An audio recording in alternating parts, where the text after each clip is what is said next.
best, man. Do this, distract some people from the tragic incidents that happened last week, so I can have a good football game. God has given us a good day. Gotta love America. A beautiful world we live in. In the midst of war, we're playing a game. That's beautiful. You gotta love them. God bless them.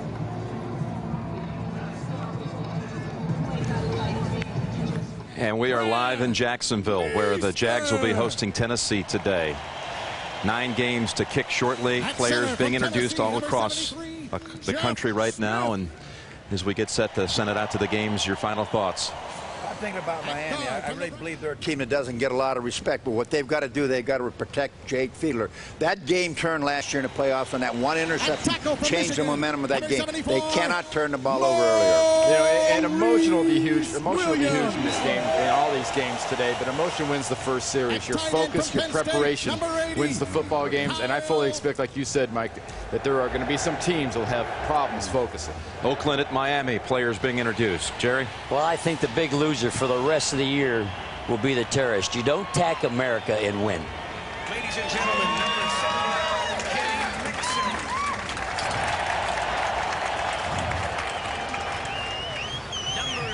This is a game, Randy, built on passion and emotion. How will these players find both of those today? You know, I'll be honest, as much as I love doing this show, I just wish I could be in one of these stadiums today. There's Dallas. The most emotional place you'll ever be in your life. You're going to see more guys pick up their opponents than you ever saw. They may knock them down, but they're going to have enough courage and commitment to pick them up. And Emmitt Smith. From the proud streets of New York, ladies and gentlemen, I want to thank all of you for being with us. Coming up, it's game time on the NFL Today. We'll be here to bring you updates throughout the day, as well as scores and highlights at halftime. For those of you scheduled to see the Jets and Patriots, we'll see you at 4 Eastern time. In the meantime, enjoy the games here on CBS. What is the Arab world saying about us? Are we the enemy, or are they as frightened of terrorists as we are? Ed Bradley from the Middle East, tonight on 60 Minutes.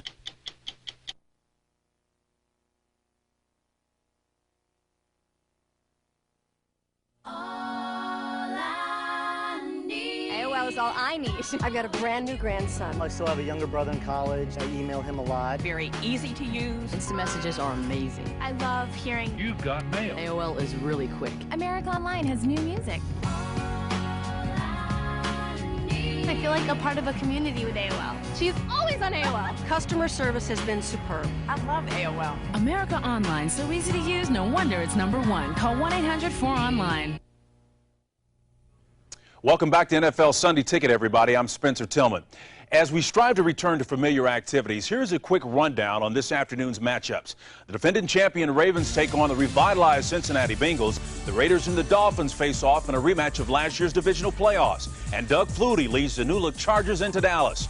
The 4 p.m. matchups are highlighted by a showcase of prolific offenses, the Rams and the 49ers, and an NFC West clash. Remember, for up-to-the-second scores, stats, and news from all the games around the league, click over to NFL Sunday Snap. This year's Snap has the added red zone alert. And to get you even closer at the games, access NFL.com for unique feature stories, expert analysis, and comprehensive statistics on Game Center. That's your best source for NFL info on the net. One story to keep an eye on this week is the Vikings wide receiver Chris Carter's move up the NFL record books. Week 1, Carter hauled in his 125th career touchdown, tying him with Walter Payton for 5th on the all-time touchdown list. His next score will move him alongside the great Jim Brown for fourth place. Also in Week 1, Vikings kicker Gary Anderson's streak of 236 converted extra points, dating all the way back to the '95 season, came to an end. Anderson has contributed this block ball right here to the NFL's auction site. All proceeds will go to team and NFL charities. Just click on auctions at NFL.com and check it all out. Exclusive memorabilia is pretty impressive. All right, game time is here. I'll see you after the early games here on NFL Sunday Ticket. But first, the networks have this special presentation. Good afternoon, ladies and gentlemen, and welcome to the RCA Dome. The events of September 11th have changed the world. Let us now take a moment to remember and move forward together in a new spirit of unity and determination. For the National Football League and all Americans, last Sunday was a day of grieving, a day of mourning, a day of healing. It was not a time to play football.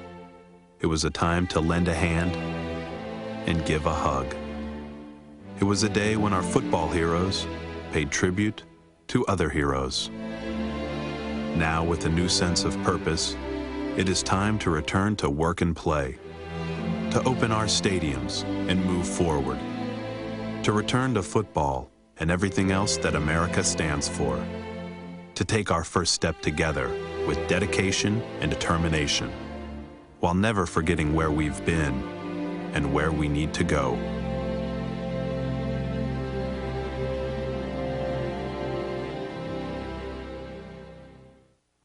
We New Yorkers are a strong people, and America's a strong nation. And so we mourn those who died in this horrible attack and salute those brave firefighters and police officers and emergency personnel who gave their lives so that thousands could escape safely. We must stand united, united as New Yorkers, united as Americans, and committed that the freedoms that they tried to take from us will not only be preserved and secure, but will be stronger and greater than ever before. We will rebuild our great city with Mayor Giuliani, and we will stand with our president to make sure that our freedoms are secure. This is the greatest country on earth. God bless America.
Now, please stand and join together in a moment of silence for the victims of September 11th.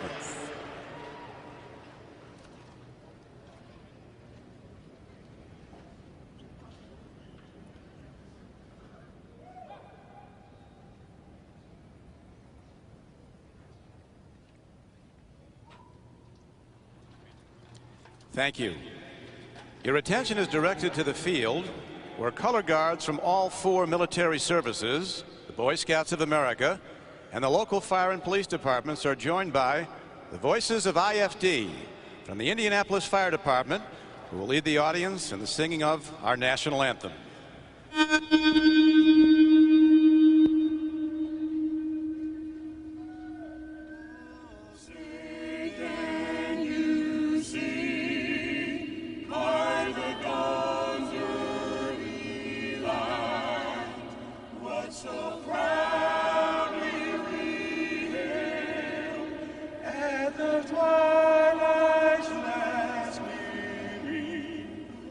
Stripes and bright stars through the perilous fight, for the ramparts we watched were so gallantly seen.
We'll be coming back to the RCA Dome in Indianapolis in a moment for the opening kickoff.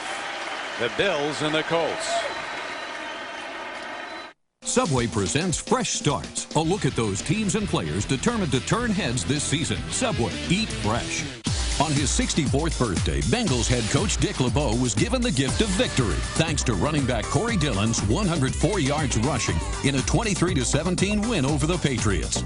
The Panthers have a fresh start behind quarterback Chris Weinke as the 29-year-old rookie led his team in Week 1 to a 24-13 upset victory over the Vikings.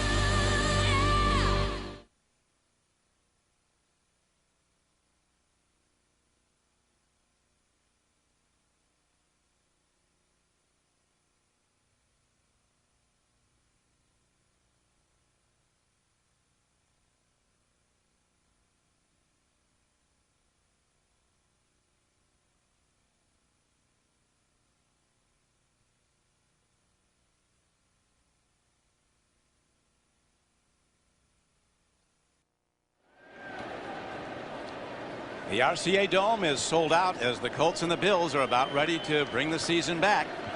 Don Criqui with Steve Tasker.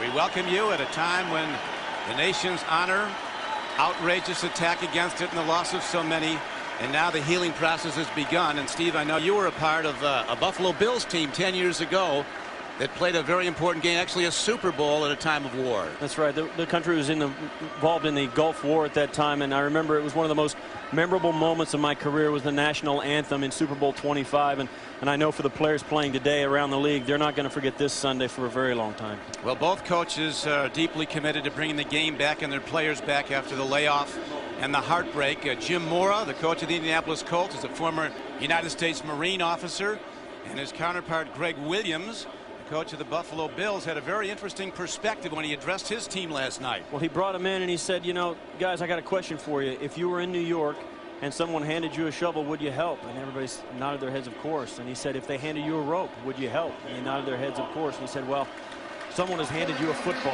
Now it's your time to help. And I think that sums up the attitude of the National Football League today. Well, coming from New York, I can tell you they could never chronicle the heroism of the people involved on that day of September 11th. I don't know if there's enough congressional medals of honor to pass out, but the heroism will never be fully documented. It's mind-boggling what people did in saving lives. Right now we're going to have the coin toss as we begin the new season.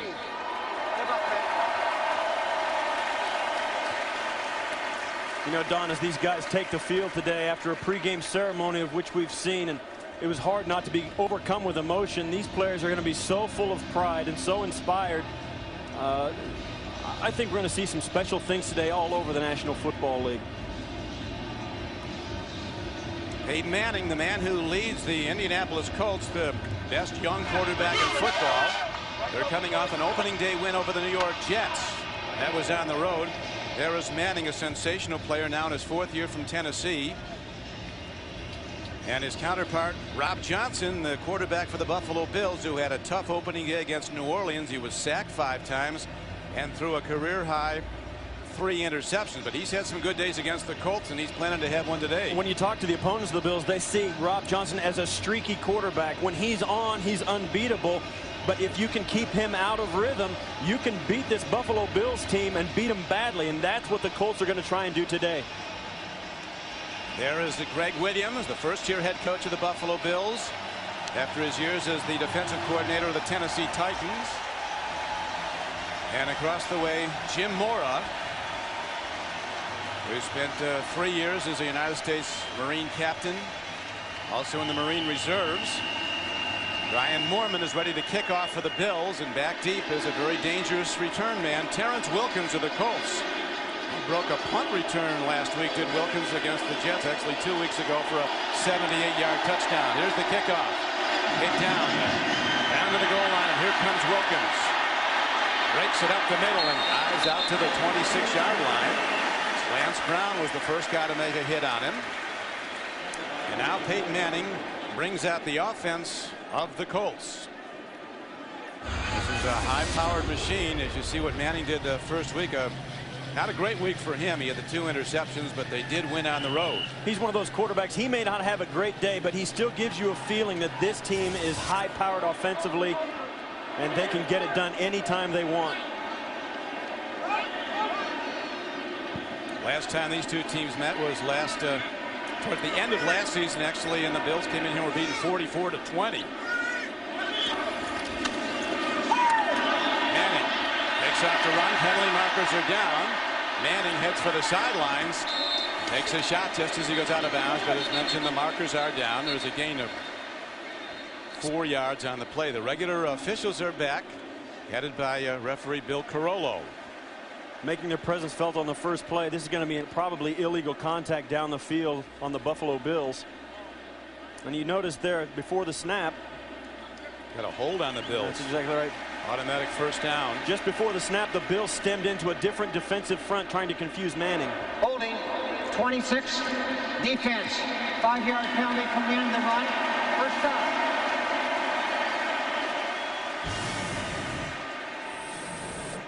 Look at the offensive front. Allows very few sacks. Glenn, McKinney, Saturday, Moore, and Meadows. They take good care of Peyton Manning. And some sensational players complement Manning. Edgerrin James, maybe the best back in football. Marvin Harrison, certainly one of the best receivers. Haythan's a rising receiver, a very good tight end in Dilger. This is a supercharged offense. And if you make any mistake on defense, Manning, who sees everything out there, Steve, he'll find it and beat you with it. That's right. And you don't want to get off on the wrong foot in a game like this with Peyton Manning. They're running the no-huddle offense, and they can run it because Peyton Manning is so prepared. And now you see the officials are having a little trouble getting this game underway after that first play.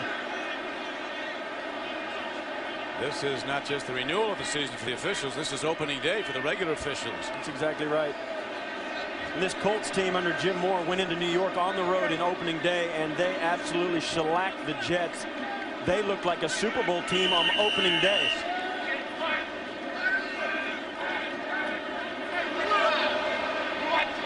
Manning calls everything at the line of scrimmage. All the line blocking, all the blitz pickup blocking. He completely runs the offense. It looks like confusion. He's out there talking, but believe me, it's highly organized. As they give us Edgerrin James, and the Bills come hitting. Edgerrin James, who led the NFL with over 1,700 yards rushing last year, is stuck hard by Antoine Winfield. As we look at the defensive front of the Bills, Phil Hansen, Sean Price, Pat Williams, and Eric Flowers.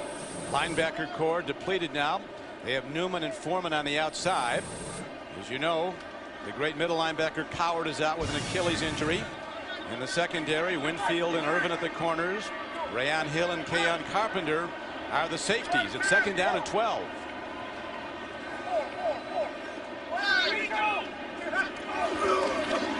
Manning stands Gets in against a blitz, makes a throw. The catch is made somehow at the 41-yard line. Still well short of a first down, though.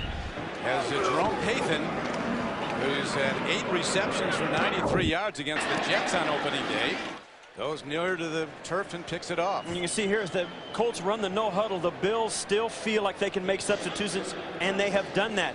This will work into their favor later in the game because an offensive lineman cannot be substituted for. There's just not enough guys to go around.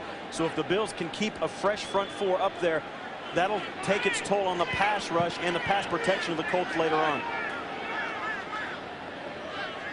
3rd down and 5. As Payton sets up in the shotgun. Near side throw, it's picked off, and it'll go for a Buffalo touchdown. As the ball is taken back, and the Bills, Nate Clements, their #1 draft choice, runs it back 47 yards. So a rare big mistake by Peyton Manning, and the Bills jump on it, and they score the first points of the game with their defense. This is the biggest deep change on the Buffalo Bills team this year. The defense is a come-at-em defense. They're going to get much more. It's the plan to get many more big plays. Nate Clemens, the first-round draft pick, in the game because the Bills feel they've got to be in the nickel package to stop Edger and James. They pick Peyton Manning off, and nobody's going to catch him. So a dramatic start for an underdog Buffalo team as they come out and burn Manning and the Colts. A 47-yard interception return, and now the point after to be tried by Jake Arians, the new place kicker, who hit 2 for 2 on field goal tries against the New Orleans. He counted for the only points the Bills had in that opening day loss. The extra point is good, and the lead is taken by the Bills 7-0. Their first touchdown of the year. Peyton Manning checking some photos, Steve, taken from on high as the Bills jump the out pattern and get an interception and a touchdown. Well, they fooled him with their coverage, and if you can fool Peyton Manning, that's good because you probably won't fool him with the same thing again. Here's the kickoff by Brian Moorman, hit downfield. Wilkins again takes it back, this time from the 6, 20, 25, and he's out to the 28-yard line. Coming down to make the tackle was Tony Driver after a 22-yard kickoff return. Here's a look at it from the top. As you'll see, Peyton Manning drop back. The pass is going to come out to the left of your screen. He looks at his receiver the entire way, and Nate Clemens gambles and gets the pick on Marvin Harrison. You don't see that very often. Don, you and I were talking for half an hour before the game. Peyton Manning, Edger and James, and Marvin Harrison practiced routes by themselves against air. That's preparation, but in that case, it didn't help them. Yeah, they looked real sharp, but now they have to fight from behind. Favored Colts down 7-0 on their home field. Manning steps in. Long ball. He's got Harrison, and he overshoots him. Marvin Harrison, the All-American receiver from Syracuse, running a deep pattern. He had Antoine Winfield beaten and badly, but Manning, strong of arm, had too much on it. Well, that's what Peyton Manning does best. It's his strength, his play-action pass. And when you've got Edger and James in the backfield, the defense absolutely pounces on him every time he even looks at him, and that's why Marvin Harrison was able to get deep down the field. Marvin really got deep. He'd have been gone had Peyton Manning got him the ball, so it makes it 2nd down and 10. Handoff Edger and James, and the Bills come up and stick him as Brandon Spoon, starting middle linebacker, the rookie from North Carolina. He is the man who makes the first hit. It's unusual to have a rookie. Obviously, with the injury to Sam Cowart, he's in there, but he's making the calls as well. And now you see there he's off the field, but when he's in there, it's a rare rookie who knows the entire defensive playbook, but Jerry Gray says this is the guy. Yeah, Jerry Gray, the defensive coordinator, said he knows the whole defensive playbook. Bills jump but get back. Now watch Manning. He comes up. He's telling his blockers, look for this blitz. He absolutely orchestrates everything in the offense.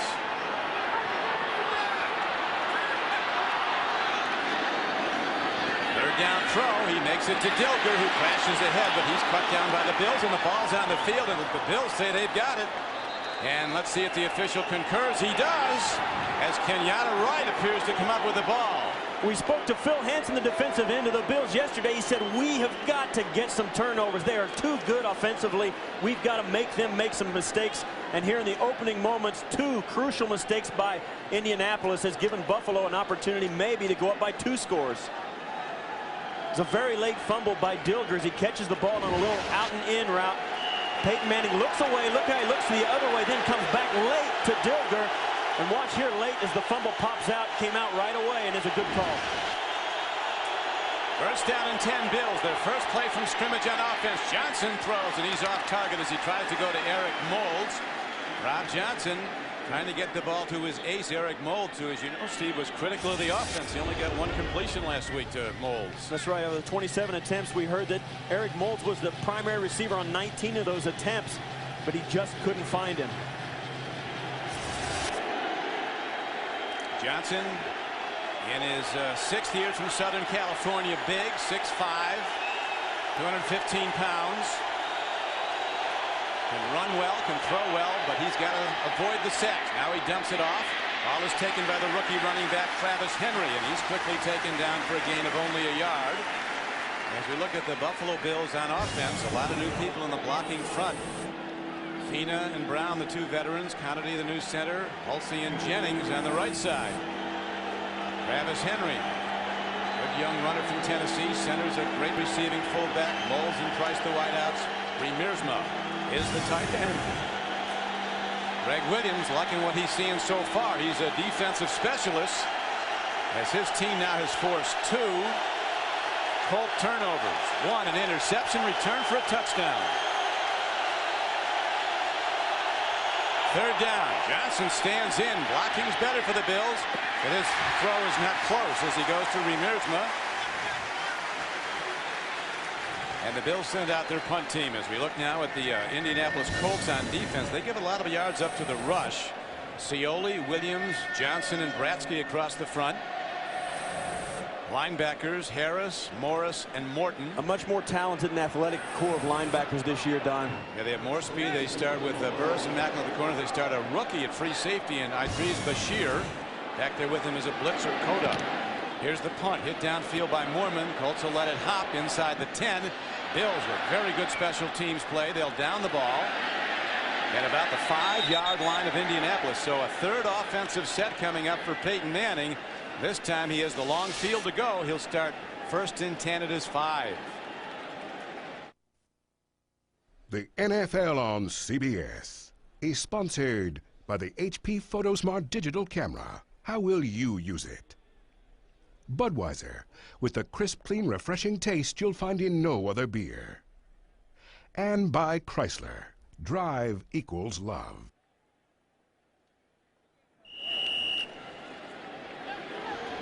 The Indianapolis Colts ready to go again for a 3rd time on offense. Their first 2 possessions resulting in turnovers.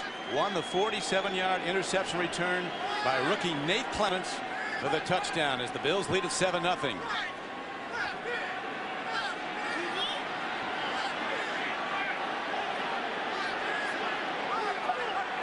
Manning gets the snap just before the play clock ran out. Gets the ball over the middle and running hard out to the 19-yard line. Or close to a 1st down is Jerome Pathan. See the first 2 possessions. Jim Mora not expecting that. They were concerned about Buffalo. They said this is a wounded team. They know the Bills played absolutely brilliant defensive football in the first half against New Orleans. Held the Saints to 1 first down. And they fell apart in an 8-minute stretch of the 3rd quarter. Here's a handoff. Running hard with the ball and getting ahead for the first Colts first down of the game with both arms on the ball is the great Edgerrin James. Log on to NFL.com for real-time scoring, up-to-the-minute stats, and live play-by-play. Only at NFL.com or AOL keyword NFL.com. In the passing game for the Colts, it's going to be continued importance for Peyton Manning to look the opposite way he intends to throw to get the safeties out of position. He's very good at it, but on the pick on the first series, he didn't do that, and it cost him. Yeah, he really did. He locked right into his receiver, and Nate Clements read it all the way. Here's the handoff. Edgerrin James breaks it. He's ahead for yet another first down. One thing about beating the Colts here in Indianapolis, you better bring offense because they're going to score. 13-yard run on the play by Edgerrin James, and the pro scouting reports have him rated as maybe the only player in the NFL without a weakness. Yeah, that's exactly right. I mean, you look at the guy and what he does everything. He pass protects, he blocks on blitz pickup, he stays in even if he's supposed to go out if he knows the protection's not right. The guy is extremely intelligent, and he uses that intelligence for the betterment of his team. Last year, as you know, Steve, he ran the ball 387 times for Indianapolis. The rest of the team had 7 rushes. He is hit in the running game, 1,700 plus yards. Here's Manning making a throw, and it's broken up, but there is another penalty marker down near the line of scrimmage as Irvin was defending number 86, Jerome Pathan. One of the things the Bills are doing, if Peyton Manning does not get rid of that football, he's going to get sacked. They've been able to get some hurries on him. They just haven't been able to get him on the ground. And as they continue to run the no offside huddle. Defense, number 94, 5-yard penalty. Replay first down. One thing that's important, Don, as we watch them run this no huddle, if the Bills continue to run the front four, the defense in and out, they may get away from the no huddle later in the game. Would be they'd like to force him out of it so the Bills can get their different defensive packages in. Second penalty, though, on the Bills here in the first quarter. First down and 5. Edgerrin James follows his blockers, but the Bills defense is up to it. As the tackle is made, coming over to make the stop is Keon Carpenter, the free safety. James last year with 1,703 yards rushing, number 1 in the NFL, and he caught 63 passes. And that was Rayon Hill comes up to make this play. Watch as this is one of the things they really need from their strong safety. Watch as he fights through the block of Pollard. That's an outstanding play by Hill. That's what you need your safeties to do against the Indianapolis Colts. Make Edgerrin James get negative yards, hold him to the line of scrimmage. You've got to get more people involved.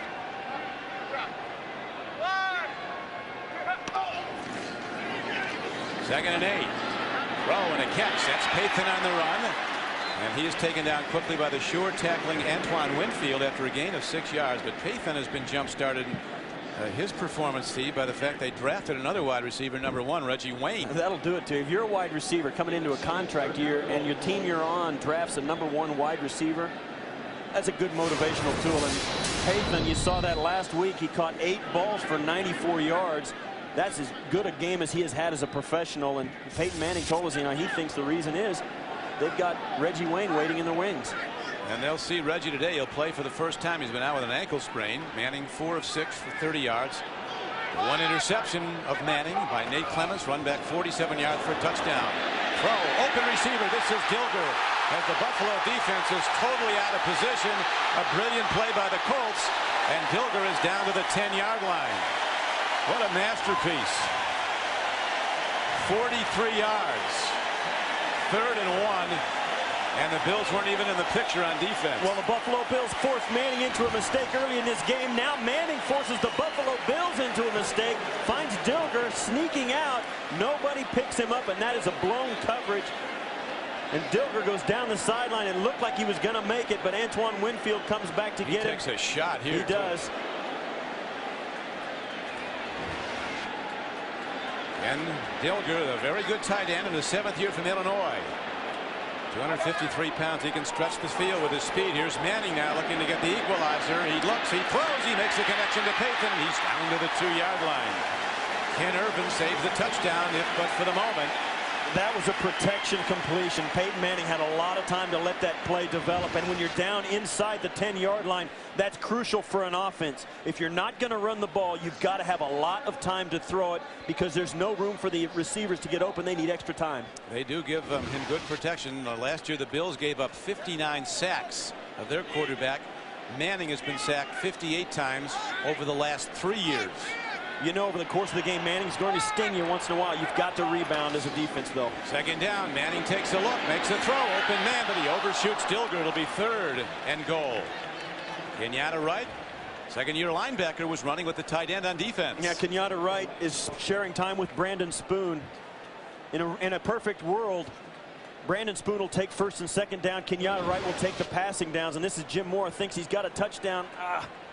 I'll tell you what, head coaches live and die with every single snap their team takes. Jim Mora now in his 4th year as the head coach of the Colts, 15th year as a head coach. He's in New Orleans for many years. He engineered the biggest turnaround in NFL history. His first year at Indianapolis in '98, the Colts were 3-13. The next year, his second year, they were 13-3. Handoff fake, and there's an open receiver. It's intercepted in the end zone.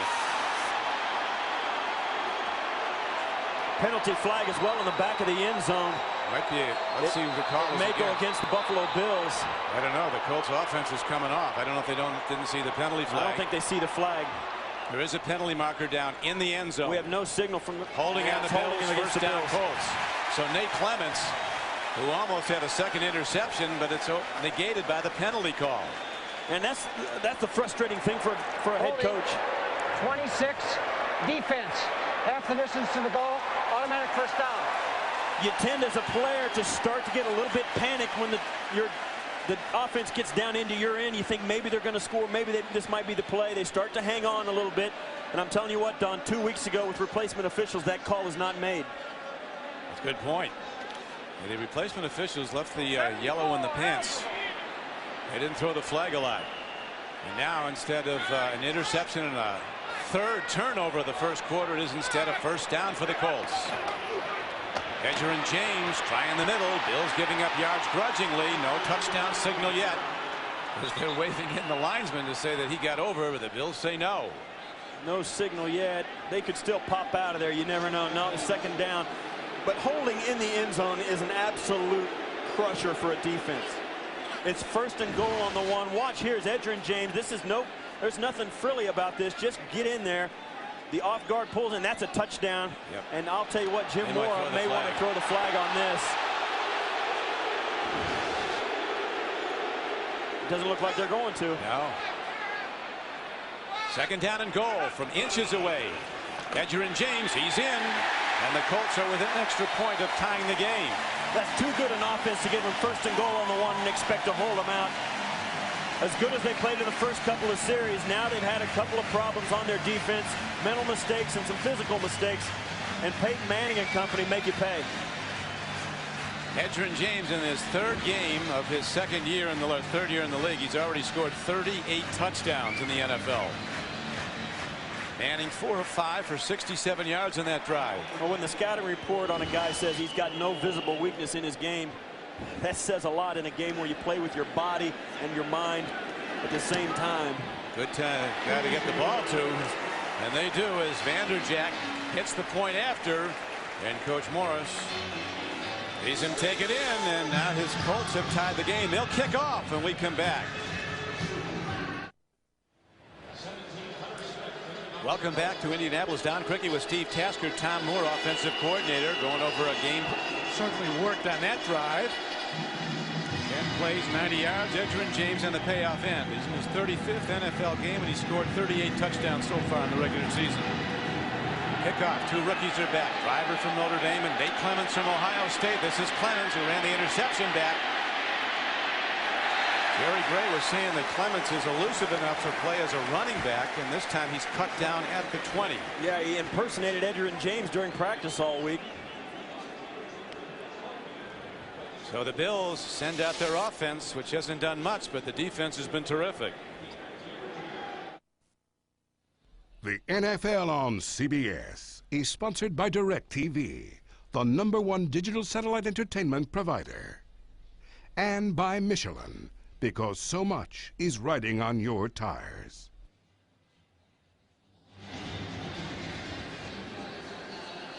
It's 7-7 at the RCA Dome in Indianapolis, but from a yardage standpoint, it's been all Colts, as the Indianapolis Colts have already over 100 yards offense, and the Bills on offense have 1 yard. But they also have Nate Clements, who ran back an interception for a touchdown. Spread formation. Johnson hands off. Here is Travis Henry breaking tackles, and Henry crashes out to the 29-yard line and very close to a first down. He looks to have about 9 yards. You know, we talk about that statistic we just saw, 1 total yard for the Bills, 101 for the Colts. That's also a testament of how turnovers can keep a team that's struggling in a ball game. Buffalo, if you look at the statistics of yardage, have no business being in this game at this point, and yet they're tied because of the turnovers and because of the quality play of their defense. The defense has certainly been quality, except for the one broken play where tight end Ken Dilger was running in an open field for a 43-yard gain that actually set up the tying touchdown. Here's a handoff, and Henry is taken on. One of the backers is coming up to make the hit on him is Mike Peterson, third-year player from Florida, who led the Colts with 158 tackles last year. Monday on CBS, it's an all-new night of premieres, beginning with The King of Queens, followed by Yes Dear, and Monday's #1 comedy, Everybody Loves Raymond. Then don't miss a special premiere of The Ellen Show, followed by Monday's #1 drama, Family Law. It's all here Monday on CBS. First down and 10 after the carry. Johnson takes a look. Penalty markers down. Could be a blocking foul on the Bills for a hold as he tries to go to Travis Henry. Brad Cioli, third-year defensive end from Penn State, was putting the heat on. Well, we definitely have the regular officials back. We've already called 2 holdings. Face mask against the Bills. I guess they're grabbing the pass rusher. But this has been a problem with Rob Johnson. His critics say he can't get rid of the football on that particular play. He was supposed to hold on to the football until the last moment. A screen pass out in the flat to Travis Henry just couldn't develop properly. The defense smelled it out. I asked Jim Moore yesterday about Rob Johnson. He said every way you can measure a quarterback, he's got it. He says he's strong, he's fast, he's got an accurate arm. Personal foul, face mask, 79, offense.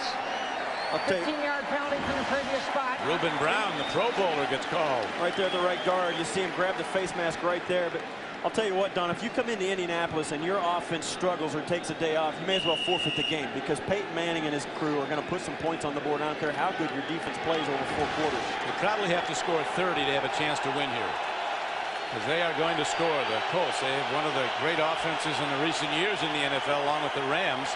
Johnson, they pick up the blitz. He throws downfield, and he's got Moles, and it's broken up. A tremendous play, as coming up was Thomas Smith, the former #1 draft choice of the Bills, and a teammate of yours, Steve. He was the #1 choice back in '93. Thomas is a big cornerback who spent a year last year in Chicago. Watch here. He just falls off the flat route, looking at the quarterback, reading the play, and that was a problem Thomas Smith has had his entire career. He really has always had trouble catching the ball. That's why he plays defense. Second down.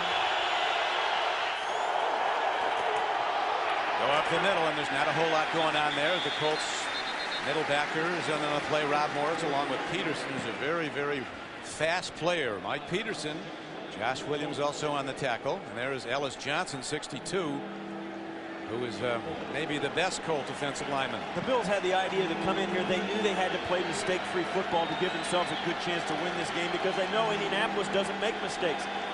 Now they're in 3rd and 19, and they've had 4 penalties for 26 yards. It's not the start this team needed to get off to, despite the fact they got 2 turnovers. They're not aligning to blitz at this point. They're looking to come with a 3, maybe a 4-man rush. They're coming with a 3-man rush at Rob Johnson on 3rd and 21. He breaks out of the pocket. Johnson heads for the sidelines, and he's not close to a first down. Gained about 6, but he needed 21. Rob Johnson limping a little bit after he ran out of bounds. There was a lot of controversy in Buffalo over the offseason. There was a choice between Rob Johnson and Doug Flutie as quarterback. Here's the numbers, and the difference is the sack and TD interception. Doug Flutie has 5 bad plays. Rob Johnson has 55 bad plays, and that's why a lot of people were up in arms over his choice. The backup quarterback is Alex Van Pelt. We'll see if Rob Johnson's all right to continue. Didn't look to be limping too badly as Mormon hunts down to Wilkins, and here comes Wilkins from the 15. Oh, close to an illegal block. Yeah, that looked like a definite illegal block. What? No call. Now the couple players start up after the play, including Thomas Smith. Late flags. Little exercise at his former team. Sometimes these are offsetting. It's just a waste of time. It is a waste of time, but the officials still have to throw that flag because they have to make sure that everybody on the field knows they're in control. It was a good punt, though, Steve, by Brian Mormon. He hit it 57 yards with no return. This is after the play. Watch here. That's Lance Brown there working on the double team, and then you see him get the hands up into the face, start grabbing. Oh, man, I used to hate that as a player. You were good at that. Yeah. I didn't have as good a right cross as that, though. Not great wisdom to be throwing punches at a face mask. Usually your hand breaks before the face mask. Let alone there's 2 guys standing there, and you've got to take both of them on. My policy in that case was to run the other direction. Personal foul, unnecessary roughness, number 31 on the kicking team. Personal foul, number 21 on the receiving team. By rule, the penalties will offset. Receiving team will keep the ball. First down, timeout. That is an exercise in the equality of the NFL.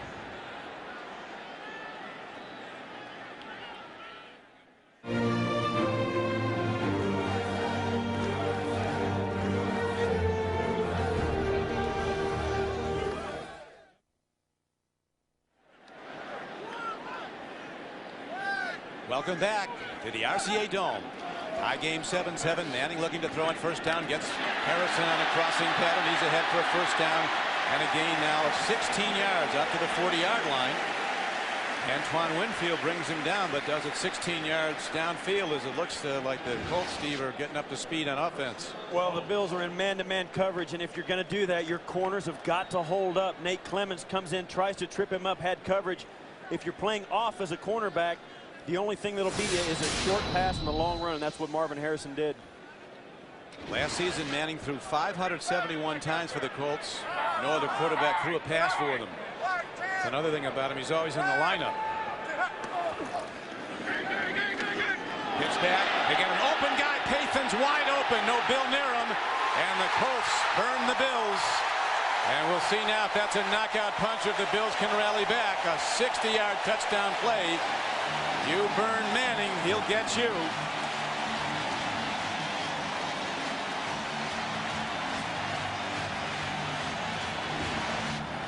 We spoke a moment ago about how important it was to have a good running back. When you actually hand it to Edgerrin James, everybody's got to respect it. And if you have a safety involved in the run package, there's nobody left to stay deep. Jerome Pathan makes them pay. Pathan, really an interesting background. He born in Cape Town, South Africa. Went to the University of Washington, did nothing early in his career. High draft choice, second rounder, but now he's really started to come out. 8 catches last week in an opening week. And now a 60-yard touchdown play as the Colts, after trailing 7-0, come roaring back with 14 quick points. Still in the first quarter. The Colts lead the Bills 14-7. Indianapolis kicks off again. Jerome Pathan, wide receiver on a flea flicker. Manning hits him, a 60-yard touchdown pass play. And the Colts kick off again. Hunter Smith booms the ball down to his former teammate, Tony Driver at Notre Dame. And Driver busts it out, a former All-American running back. And Tony Driver breaks it all the way down inside the 40-yard line. But wait, there's a penalty marker down, and the Colts say they were held. Hunter Smith made the tackle on Driver. That's one way to say hello to an old teammate.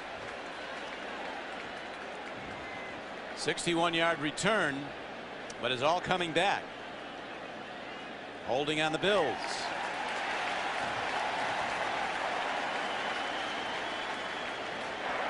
Holding on the return team. 10-yard penalty. First down.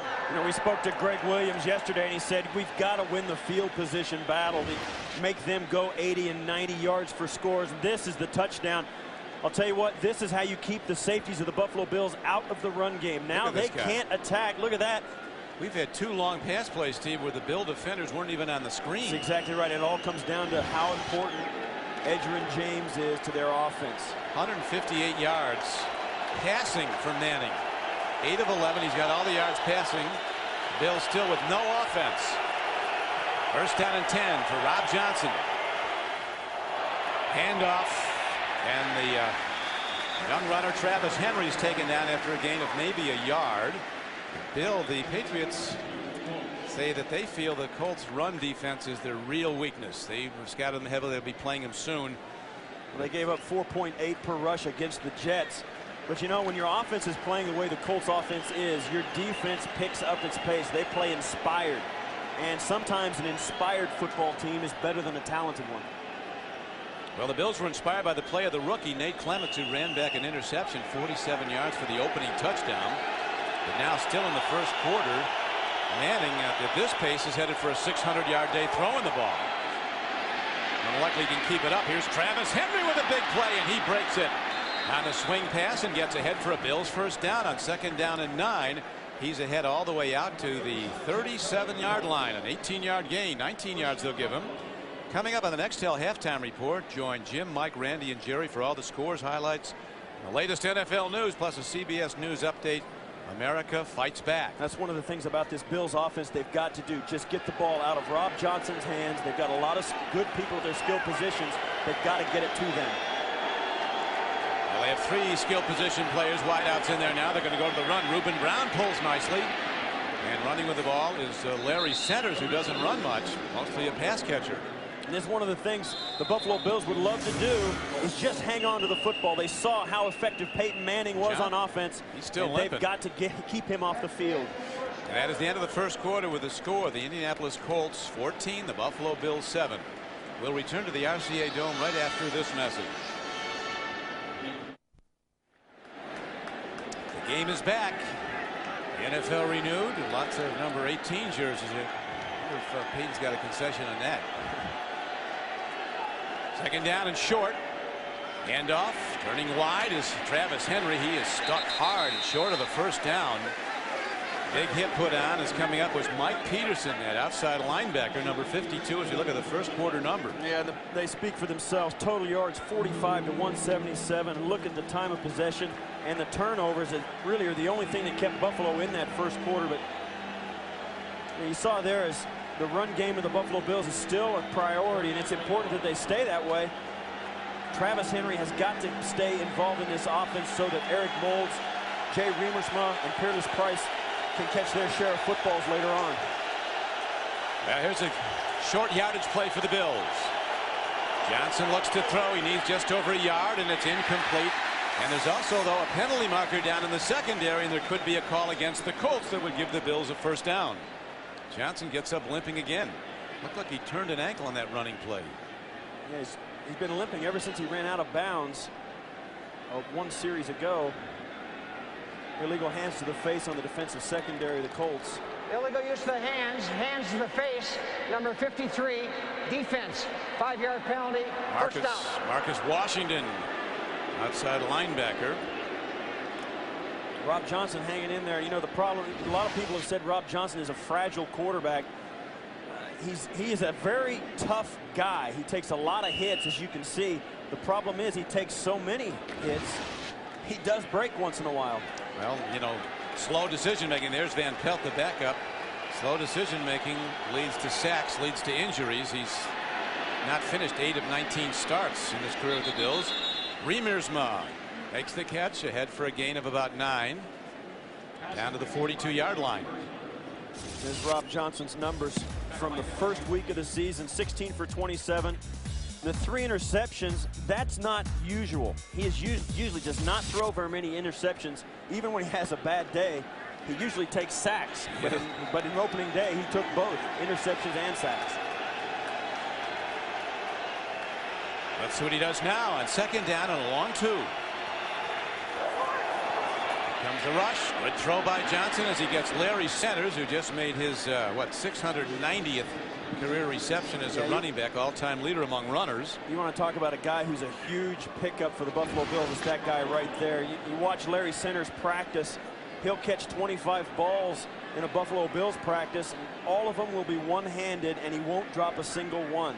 That's why he's been able to catch more passes as a running back than any player in NFL history. That's why he's so important to this offense. 690 career receptions.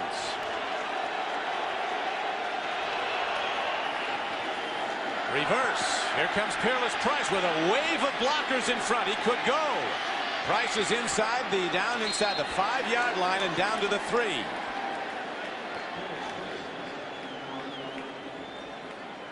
It was a great and timely play call by Mike Shepard.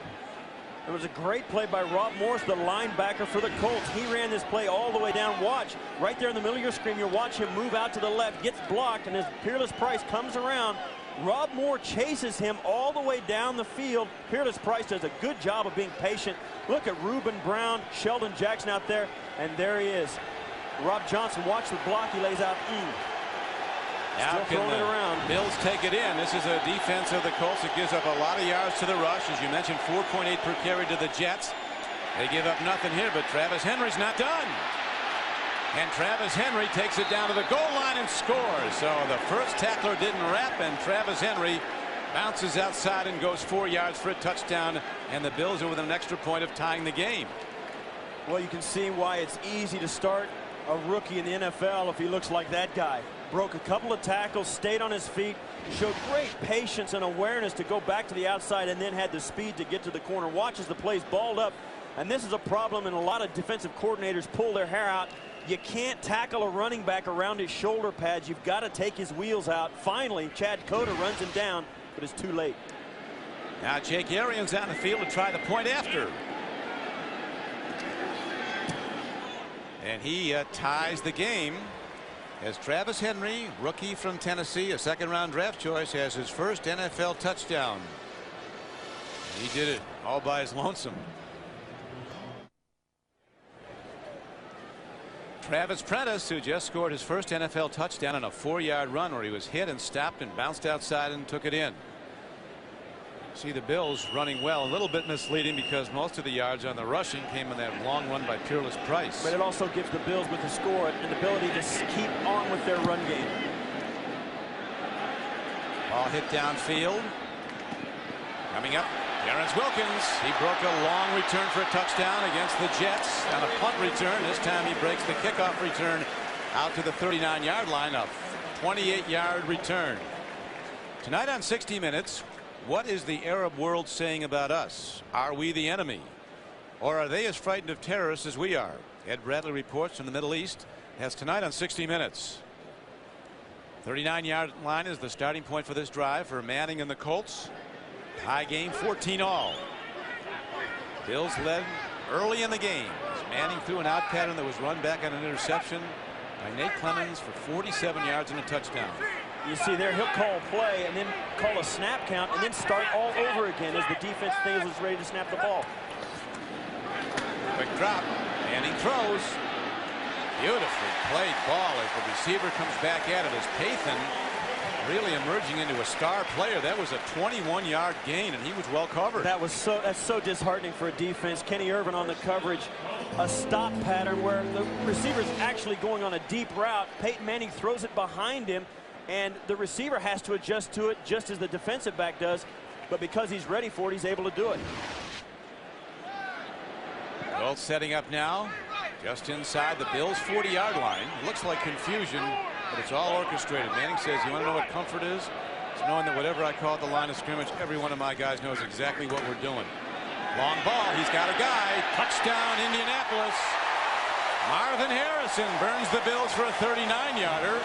In a game of can you top this? We're going for bonus today. I'll tell you what, Peyton Manning and this offense are so well schooled right now. I don't think there's a defense in the National Football League that can stay with him. Watch the top of your screen. Harrison just runs around. Antoine Winfield, he's got no chance, and that's one of the things, that was man coverage off. That's why Antoine Winfield's eyes were on the receiver rather than on Peyton Manning. When you're off, you can't touch the receiver as he runs by. You have to turn and run, and Antoine Winfield just waited too long. Vanderjagt on the field now looking to give the Colts another 7-point lead, which he does. And so in this high-scoring game with 11:19 to go in the first half, the Colts have now built a 21-14 lead. Moments after the Bills had tied the game. Look at that. Great one from Syracuse, Marvin Harrison. The NFL on CBS is sponsored by Dr. Pepper and your local Dr. Pepper bottler. Dr. Pepper makes the world taste better. Staples. Staples has everything you need for your business at great low prices. And by the all-new 200 horsepower Acura RSX Type S. We're back in the great state of Indiana, in the capital city, Indianapolis, where the Colts have gone out in front 21-14. Manning having an active day. 10 of 13 for 219 yards, 2 TDs and interception. Good news and bad news for the Bills. They picked him off early. Bad news, they made him mad. Here's Tony Driver who had the 60-yard kickoff return that was called back. And now he gets it out to the 30 on a short kickoff. Let's watch. Here's what the Colts were looking at on offense. Peyton Manning comes back, and when your best wide receiver beats your opponent's best cornerback, your opponent has a tough matchup problem. That's exactly what happened here. Now the Bills are going to have to do some different things with their technique. They can't play that and expect to win against Marvin Harrison. Beat Antoine Winfield, the third-year corner from Ohio State. Now Rob Johnson faced with bringing his team from behind again. Defense gave the Bills an early 7-0 lead. Now it's 21-14 Colts as the handoff into the line, and not much going on there. Henry tries the middle of the Colts defense as we look at a quarterback comparison. Rob Johnson not limping quite so much now. 4 of 7, 3 of 3 on the last drive, however. But Peyton Manning, I mean, the preparation and the guys and the well-schooled offense that he runs is just evident in everything that they do. Well, one of the most impressive things I've ever seen in a warm-up was Manning working out today for a half hour with Edgerrin James and Marvin Harrison. They never once exchanged a word. Not a word was said. Every single pass pattern was perfect. Never a ball dropped. They do it before every game. Rob Johnson gets some time. He throws an out pattern, poorly advised, as his receiver is stuck right away. Jeremy McDaniel may have lost a yard on the play as a young corner from Penn State, David Macklin, got a clean shot at him, 27. Macklin coming into the league.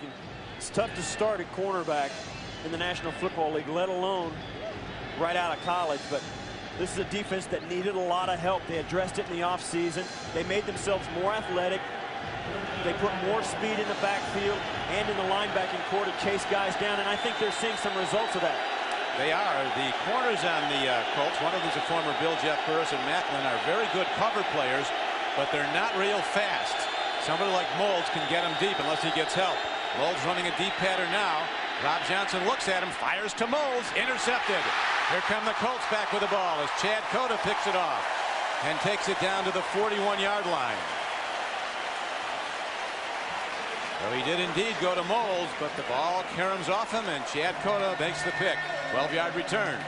And Rob Johnson made a pretty good throw. You'd think Eric Moulds would bring this pass down. This ball's well thrown, a little wobbly. It came out of his hand wrong, and a lot of times that's difficult for a receiver to catch, especially with a guy hanging on him. But you know, those are the kind of plays that you've got to pull down, and you expect Eric Moulds to make that catch.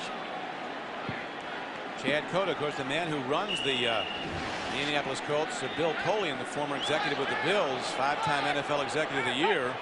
He brought Chad Cota over. He was with Bill Polian when Bill was with the Carolina Panthers. First down and 10. Edgerrin James, who's gotten very little yardage running the ball today against the Bills defense, gets ahead for maybe 3. Next Sunday, the NFL on CBS brings out doubleheader action. First, Jay Fiedler leads the Dolphins against Kurt Warner and the St. Louis Rams, while the Chiefs take on the Redskins. And in the late game, AFC super teams collide when Ray Lewis and the Super Bowl champion Ravens visit Brian Griese and the Broncos. Check local listings for these and other games, beginning with Jim, Randy, Mike, Jerry, Leslie, and Marcus on the NFL Today. Long ball, open man, touchdown Colts.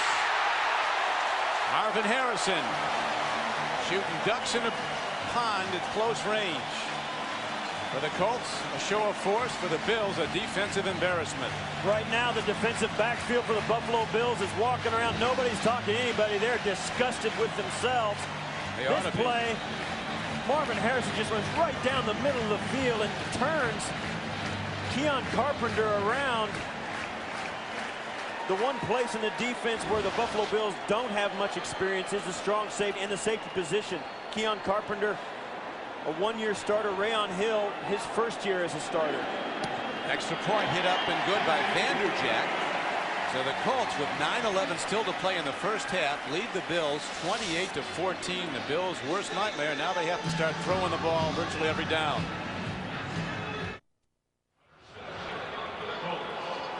Peyton Manning building his numbers now, Steve. 11 of 14 for 258 yards. Look at 3 touchdowns in his last 4 attempts. And you get the distinct impression, Don, as we watch this game, that he's not done yet.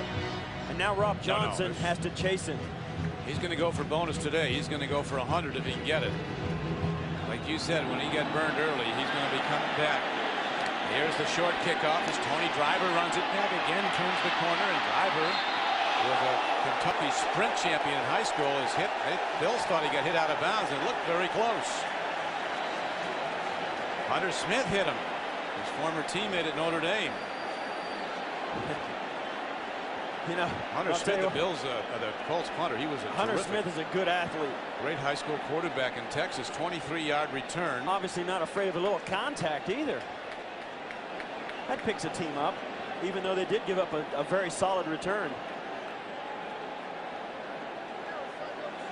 And now Rob Johnson has to gather himself after throwing the last interception, even though it was tipped by his own receiver. It's got to weigh on him heavily. They're doubling up on Moulds, who's to the lower portion of your screen, coming off the right flank.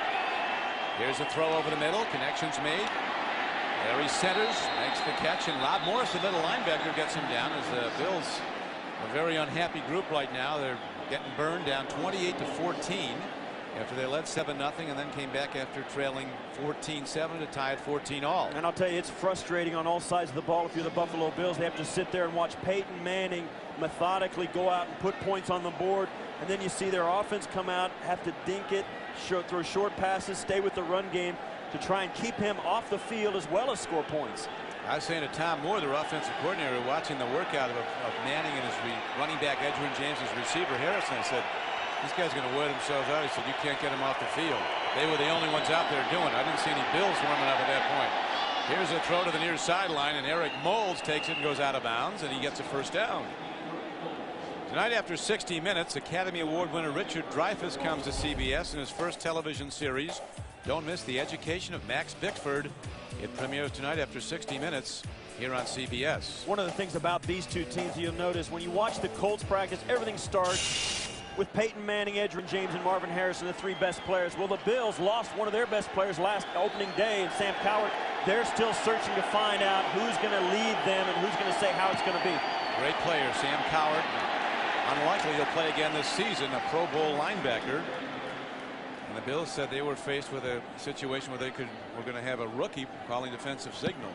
That's exactly right. You know, on offense, you know, you've got to have guys on offense who are willing to go the extra mile. I mean, we watched Peyton Manning and the big three for Indianapolis come out. You know, a lot of times you'll see a quarterback come out with the third or fourth or fifth wide receiver and throw some stuff, but these are the three best players on the team going out and going the extra mile. That permeates the entire organization. Yeah, they set the pace. The work ethic here is a 2nd and 7 throw is an open man, but a poorly thrown ball came in too high to a wide open receiver. Peerless Price makes a nice catch, but he did it out of bounds. As Idris Bashir, the rookie free safety number 28, was trying to cover him. Yeah, and Chad Braskey's down on that play and remained down. You'll watch here, there's no chance. Peerless Price brings it in, but you'll see he comes down. He's got to get both feet in. It's no One feet in. kind of gets in, no way. Not even close. Good call by the officials as Chad Braskey right in the middle of the football field. Chad Braskey's playing with an injury. There was some question whether or not he's had some rib problems. He's a pass rusher, former Giant, who's made himself into a good run defender. He had 7.5 sacks last year, and that's kind of the thing that the Colts needed defensively. They play a lot of zone in their secondary because they have struggled in a pass rush. Chad Braskey, a guy that they like more production out of along with others up there, but until they get somebody that can sack the quarterback consistently, the Colts are going to continue to be hamstrung defensively. There's no question on occasion here, Steve. Rob Johnson's had some wide open guys. He's just he's still limping. Now he looked like he shook it off, but he took a hit after that last play, and I think it's one of those things where as long as he plays, it's going to keep getting bumped. It's probably not serious, and he's going to keep playing. But there's Alex Van Pelt, who has never had the opportunity really to start for an extended period in the National Football League, but has always performed well whenever he's been called upon. You said he's a good guy in the huddle. He's got a lot of command. That guy is a leader. He was born to be a leader, born to be a quarterback. And if he had an arm and some wheels, he would be playing a lot more. But here's the last moments of that play you see there. And that's no good. You don't like to see that in your quarterback as a defensive lineman and your offensive lineman roll over the top of your quarterback. Braskey coming off. Well, Alex Van Pelt getting back to him last year on opening day. Bills fans may remember he came off the bench to lead the Bills over Tennessee. So tough and durable, poised versus the rush. The scouting report on him will stand in, and he reads defenses very well. But as you pointed out, Steve, lacks mobility, and he's not very tall. They list him at 6'1", and he might be. They're down. They need 7. Rob Johnson throws a screen pass. Nicely done. On the run is Sammy Morris. And he breaks ahead inside the 35-yard line down to the 34. An 11-yard gain and a first down for the Bills. Bashir finally gets him down, the free safety. Excellent play call. This is a guy that played a lot as a rookie last year in the times when they were running back by committee. Sammy Morris really proved himself worthy to play in this National Football League. Now, he's been outshone by Travis Henry early this year, but he does a lot of things well. You just saw it. He catches the ball well and is a good broken field runner. Gets ahead for that. Good gain and a first down. Makes it 1st and 10. Rob Johnson stands in there, giving him protection. Throwing on the run. He gets Eric Moulds, who turns upfield. And Moulds, who will not go out of bounds, he takes on tacklers. And he drives ahead for a gain of 10 yards on the play, so the Bills come right back down the field. And that's a perfect example of what Eric Moulds is all about. He'll catch this ball and turn up the field. Eric plays with a big attitude. He's a tough, physical runner once he gets the ball. That's why they'll give him that. I'll tell you, he didn't back down from that linebacker. That's Mike Peterson there, and Eric Moulds delivered the blow. Game's like a highlight reel. 28-14 with 6:21 still to go in the first half. We got some players on the field today, Don, especially on the offensive side of the ball for both these clubs. They're just short of the first down. Marvin Harrison for the Colts and Eric Moulds for the Bills. Wide receiver is the toughest position in the league to get to the Pro Bowl. And these two guys are there every year. They are elite players in the National Football League because they can do a lot of things, and their clubs use them. And it's really fun. You've seen Marvin Harrison catch a couple of touchdowns already. Eric Moulds deliver a blow on Mike Peterson. You know, these are two elite players, and for good reason. Well, they're having big days, particularly Marvin Harrison. 2 touchdown catches already. Not big, 6 feet, 181 pounds. Last year he caught 102 passes. He tied for first in the NFL. 1,400 yards and 14 touchdowns. Second down, less than a yard. High back is Henry. He gets the ball. Markers thrown, and a procedure call against the Bills will make it 2nd down and 5. They went from having an absolutely for sure first down.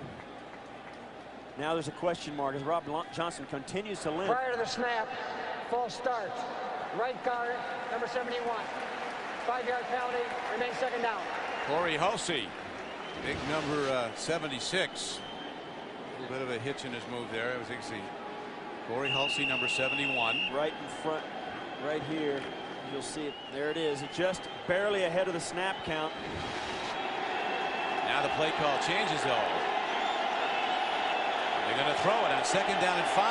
Back to Travis Henry. He takes some hard licks. Travis Henry still works ahead after the first contact. And he is knocked down by the middle of the defense.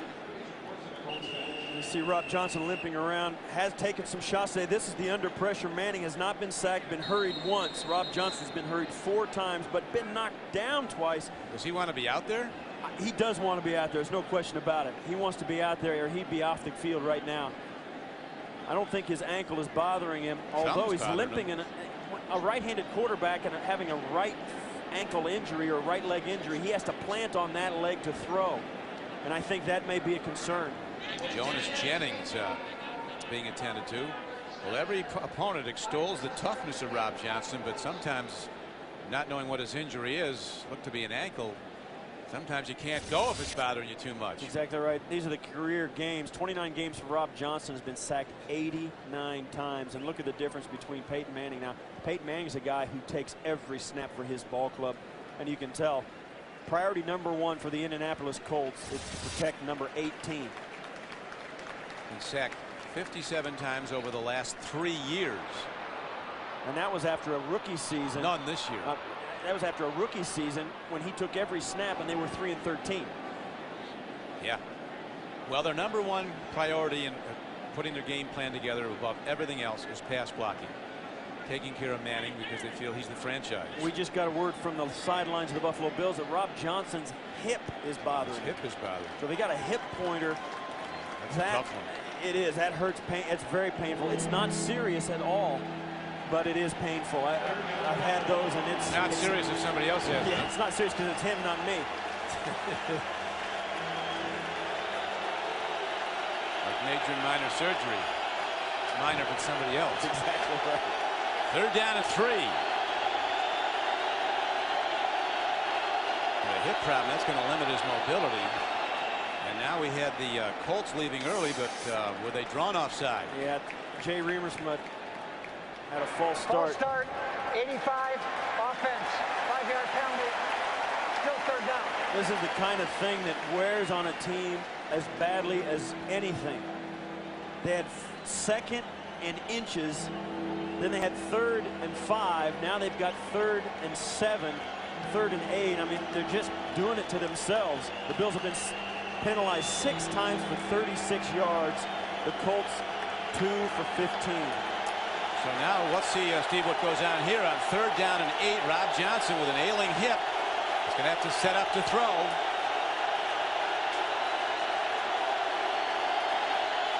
Quick drop. Stands in. Hip isn't bad on here as Rob Johnson sprints to the outside, but he's cut down way short of the 1st down. Where the ball is positioned to be a 47-yard field goal attempt. Jeff Burris, the former Bill, brings him down, number 20. Only limps when he's not running. He can still run. He can still run. You can tell that's when the adrenaline takes over. Look there, it's a quick release. Has a guy in his face, just pulls it down. And I think Rob Johnson should do more of this. He's a good runner with the football. Unfortunately, he stands in the pocket wanting to make the big play instead of taking a few yards positive, less than he actually should. And now young Jake Arians will try a 48-yard field goal. Jake, out of Alabama Birmingham, was activated the night before the opening game 2 weeks ago against New Orleans and made 2 of 2 field goals. We'll be back to the Colts in a moment. The NFL on CBS is sponsored by Original Coors. Nothing beats an original. And by IBM, taking e-business and your business to the next level. This is Don Criqui with Steve Tasker back at the RCA Dome as Rob Johnson on the sideline with an ailing hip. Took a shot on the hip. He's been in the whole way at quarterback. Talking there to Steve Cragthorpe, the quarterback's coach. Now the long field goal attempt. Reamers Maholes, rookie Dan O'Leary snaps. And Jake Arians, a rookie, will try a 48-yard field goal. It would bring the Bills back to within 10 if he makes it. Snap and set down are good. He's got plenty into it. And it's good. So Jake Arians is 3 for 3 as a Buffalo Bill, replacing the great kicker Steve Christie, who couldn't go opening week with a groin pull, and apparently he's not going to be back with the Bills. Steve? No, he's injured and waiting to get healthy, so the Bills actually can probably cut him outright. Thank you very much for your years of service. That's exactly right. Williams Reaction knows they needed it. They've got to keep pace somehow, some way, make sure they keep getting points on the board, and hopefully their defense. You see there a young Jake Arians. There's a guy that wants to keep his job. The thing they say about him, they noticed immediately. He's only been around a couple of weeks. This guy's confident. So that as a show of patriotism continues, a tremendous show of force. There must have been 300 Indianapolis state and local police officers march out of the field before the game to a standing salute, and then hundreds more firefighters came out, and they were very, very warmly greeted by the crowd here in the RCA Dome. United we stand. They talked about the terror bombings bringing New York to its knees, but not in defeat, in prayer. And now the comeback has begun as the NFL season is renewed again. Here is Moorman to kick off for the Bills. Wilkins from the goal line. And he's out to the 20-yard line, and there the Colts go on offense, 1st down and 10. You can help America fight back by supporting the disaster relief effort and helping the families of the victims. Give to the September 11th Fund.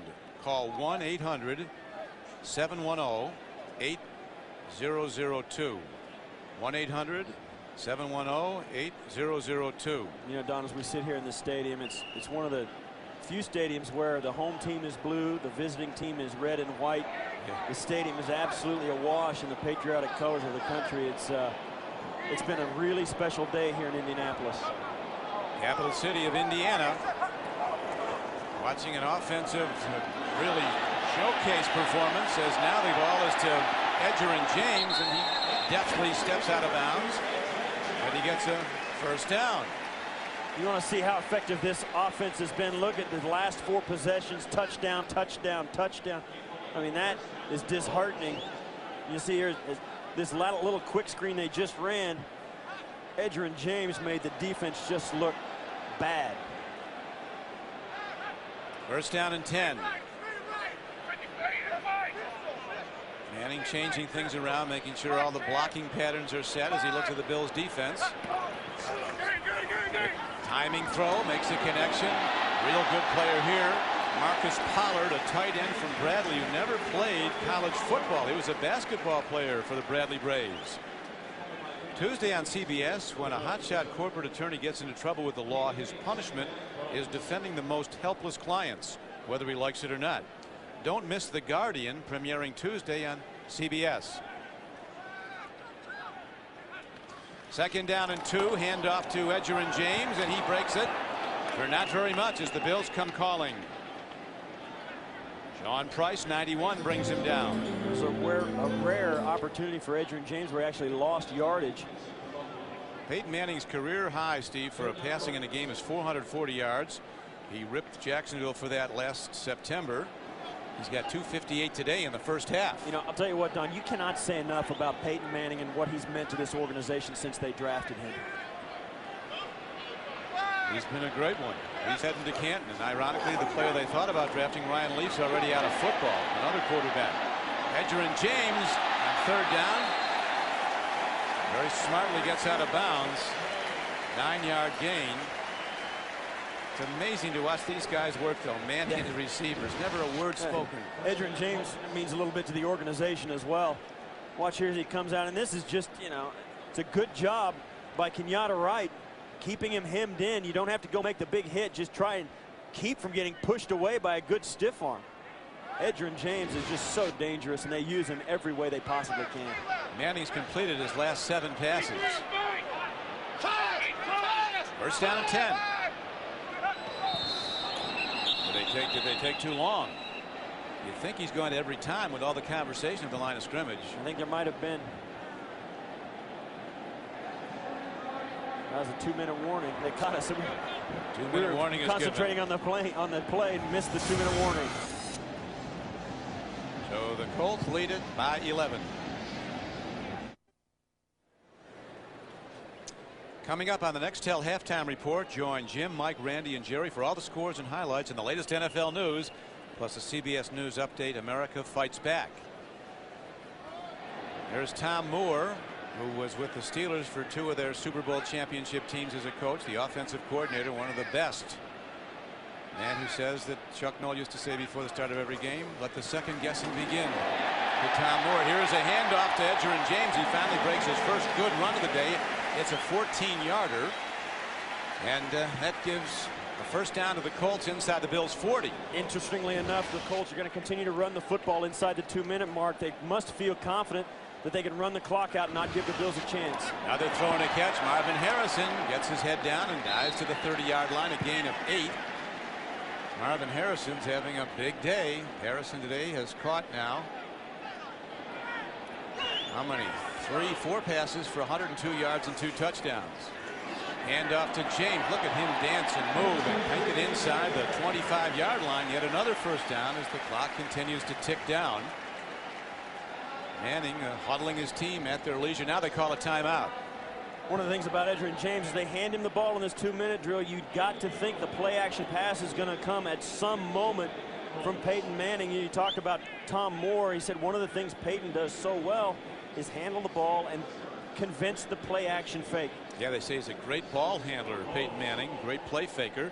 Saturday, the SEC action moves into the Swamp in Gainesville when Wayne Matkins sparks the Mississippi State Bulldogs against Rex Grossman and the Florida Gators. It all begins with Tim Brando and Spencer Tillman on Papa John's College Football Today. For more college football news, go to cbs.sportsline.com. AOL keyword CBS Sportsline. There they are. There are the guys waiting for us. Tim Brando and Spencer Tillman. There's Reggie Wayne, the first-round draft pick of the Colts, who's seen his first live action as a pro today. And well, if he stands over on the sidelines, he's going to take some lessons on how to do it in the NFL from the guys on his team. He's not getting Marvin Harrison's job. Not for a while. First down and 10. 1:14 to go in the half, as you see, as Manning takes a look. Long ball. Oh, look at that throw. That's absolutely a masterpiece of offensive football. Absolute masterpiece. Right away, Manning's not even looking at the results. He's looking to see, do we call a timeout? Call a timeout, and they got They stopped the clock with 59 seconds on the game clock. And, you know, that we talked to some of the defenders for Buffalo yesterday, Phil Hansen in particular, and it was interesting what he said about Peyton Manning. The guy's got a PhD in offense, and that's a very apt description. PhD in offense, that's right. He really is.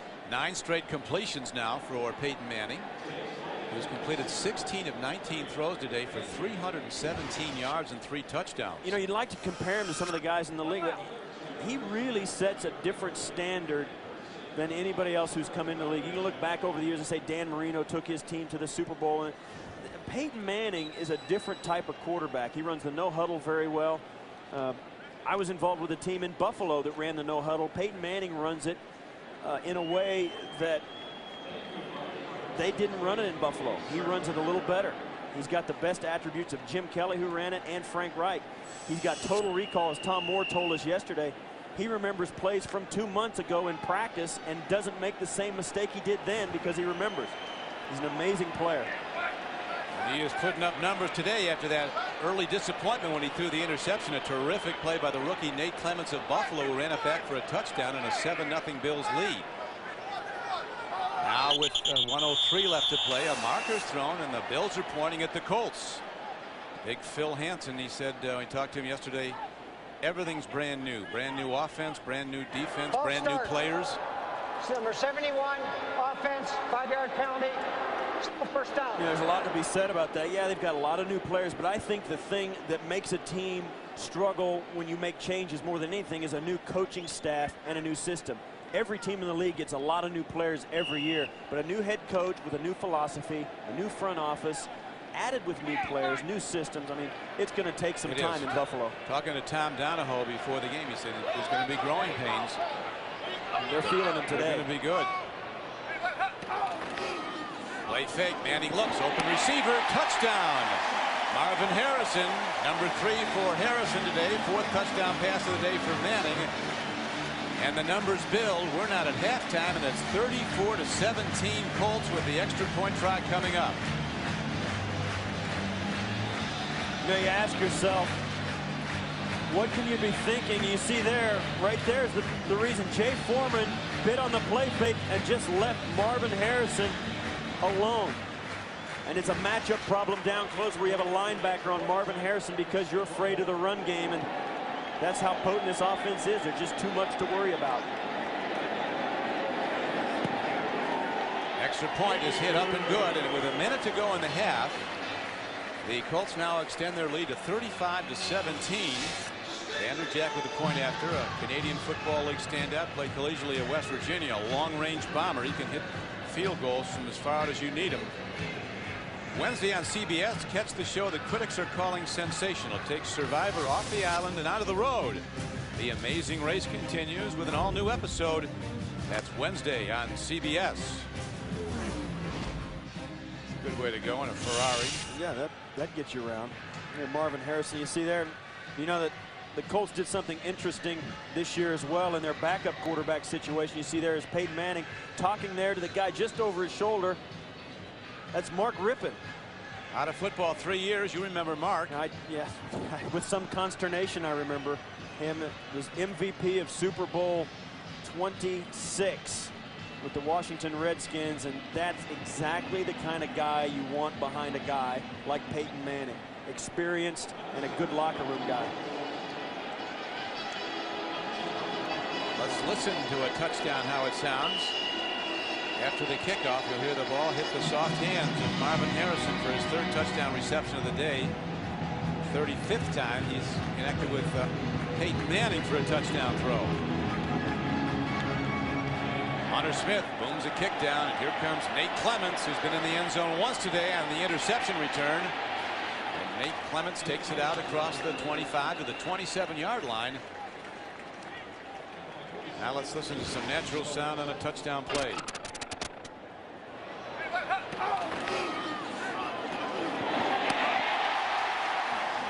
Little pop.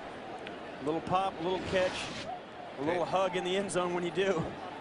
Marvin Harrison's turning the Bills defense inside out. You know, you get the feeling Peyton Manning and Marvin Harrison, you know, they live in the same house. I mean, they spend so much time together. each knows what the other is doing, and that's a figuratively. Yeah, exactly. Yeah, there's such a level of communication between the two. It shows on the field. Peyton got himself a lovely wife in the offseason, Ashley. Here's Johnson throwing to an open receiver on the run is Jeremy McDaniel, and he's out of bounds at the 41-yard line with still 49 seconds to play.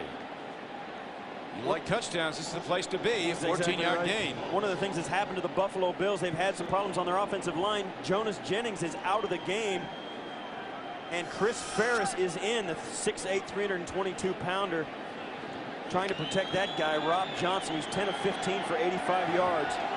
We talked, Steve, about you need 30 points coming in here if you're the opposition to have a chance to beat the Colts. Well, today you might need 50 or 60 points.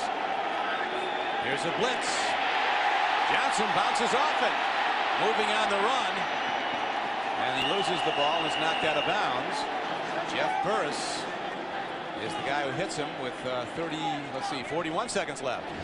Jeff Burris is going to come in from the left of the screen, or the right of the screen, excuse me, right there, just misses him, and that's a quarterback. He knew he was coming, had no place to go, and just knew that he had to dodge him somehow, some way. He sees that guy coming, believe me. He just hoped that one of his guys would come open so we could get it loose, and then he does the right thing and just gets rid of it. Ellis Johnson coming across the field quickly. Former Buffalo Bill there, Jeff Burris. He was the #1 draft choice of the Bills. Johnson on 2nd and 10. Here comes the rush. He eludes it. Johnson on the run. And Johnson's not done. As a penalty marker's thrown, he turns the corner, and he takes it down to the 36-yard line. A 24-yard gain if the play goes. This is probably going to come back somehow, holding against the Bills on the run. Now Rob Johnson, you see, he's starting to tighten up. Sometimes when you get a hip injury, if that's indeed what's still bothering him, it gets worse as the game, and he's been sitting on the bench for a while. 85, offense, 10-yard penalty, remains 2nd down. So a good effort by the injured Rob Johnson is now negated by the holding call. But it is a spot foul, so it won't be 2nd and 9 again. It will be 2nd, and it looks like about 2. You see there, Rob Johnson's getting, I think, worse as this half progresses. Still 30 seconds left in this game. There's time for 2 touchdowns. It certainly is. Now Rob Johnson takes the timeout. Alex Van Pelt waiting on the sideline. Alex must know something, as he's not even warming up. So he knows that Rob Johnson is not going to come out of this game. Here's the play. Right at the end of it, you'll see him get just nicked up right there. That's David Macklin right there tripping him up, and he comes up. This doesn't look like a devastating hit, but you get tangled up. That was a pretty good hit. Yeah, you go down hard, believe me. It never feels good. You delivered more of those than you got, but yeah, that's, thank goodness for that. Still pretty close to your playing weight too, which is good. That's right. Well, you ate a half a cheesecake the other night. Well, it's, you know, I don't fight the weight like I used to. I don't fight it very hard. So. Yeah. It's Greg Williams now. 30 seconds left. This is a coach that does not hold anything back at halftime. He's going to let his team know exactly how he feels. He's not Mr. Feel Good. 2nd down and 2. Johnson, good time. Nice throw as he connects with McDaniel, and he's down to the 31-yard line with 23 seconds left. A 19-yard gain. The Bills quickly aligning. You see the clock down to 13 seconds, and they quickly down the ball to make it 2nd down and 10 with 3 shots at the end zone. They want to do that because they want to save their timeout in case they do have to settle for a field goal. Right now they've got 2nd and 10 on the 32. They're going to take a couple of shots at the end zone, maybe to get a 1st down. At 13 seconds, they can still get 1 1st down, take 1 shot at the end zone before kicking the field goal if they can keep that timeout. Ball position at the 32-yard line. Wide receivers go out. Wide to the left is Avion Black. Molds. Try to watch. They try to hide him. They move him all over the field. Johnson takes a look. He's on the run. The bad hip is taken to the turf on a sliding stop. And they will call a timeout. And down 35-17, you go to look at make it 35-20, or? Yeah, I think you take the field goal. You got to take the points at this point. You're going to get one play for a touchdown, and they know it. So take the 3 points. You've got a full half. You're down by 2 touchdowns plus 1 2-point conversion. Can they do anything for him at halftime to make him feel better? Yeah. Yeah, it would take it. If it's a hip pointer, the common practice is to give it a shot. And because it's not a structural problem, they don't worry about him getting hurt worse. It's only a bruise. It's a bruise. There's no structural damage if it's a hip pointer of that nature. But, you know, we're speculating as to how serious it is at this point. Hip pointer being a bruise on the crest of the ilium where there's very little blood flow, and it's a long time healing. And I'm going to tell you, it hurts bad, and it gets worse as the time gets away from it.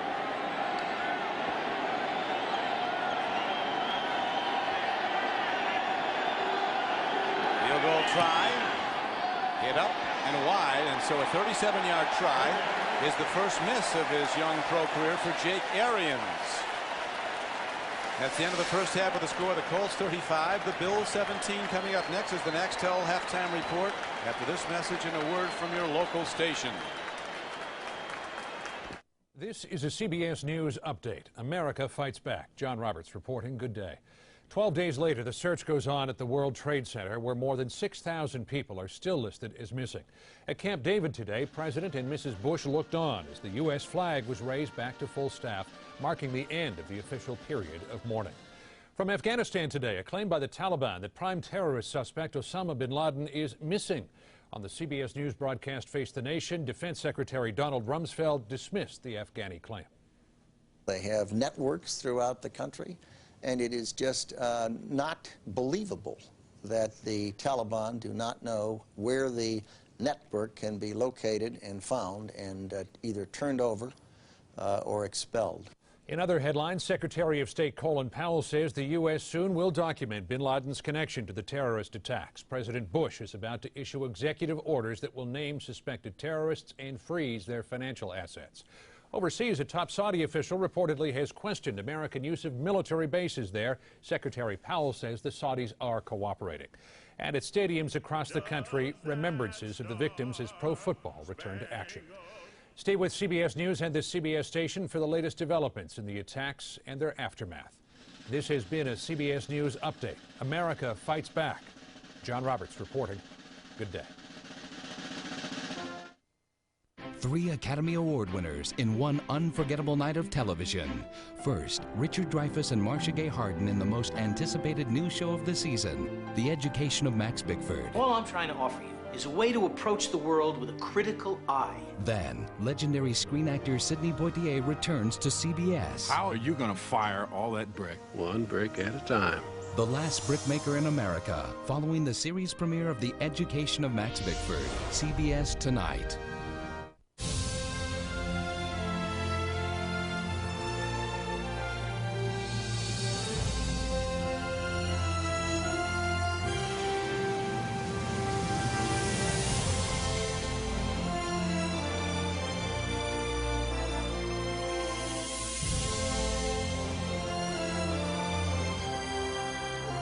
God bless America on 3. 1, 2, 3. God bless America. Some cookies. There's some bananas. These are the men of the NFL. Our friend Julia lived across the street. They know what it takes to help the United Way build stronger communities. On the snap of the ball, quarterback, I want you to... Leadership. Hard work. Based on traditional thinking, dedication, he's considered a surrealist. Okay, guys, when you pull patience, the out of the water, remember, and of course, airway, support his head, commitment.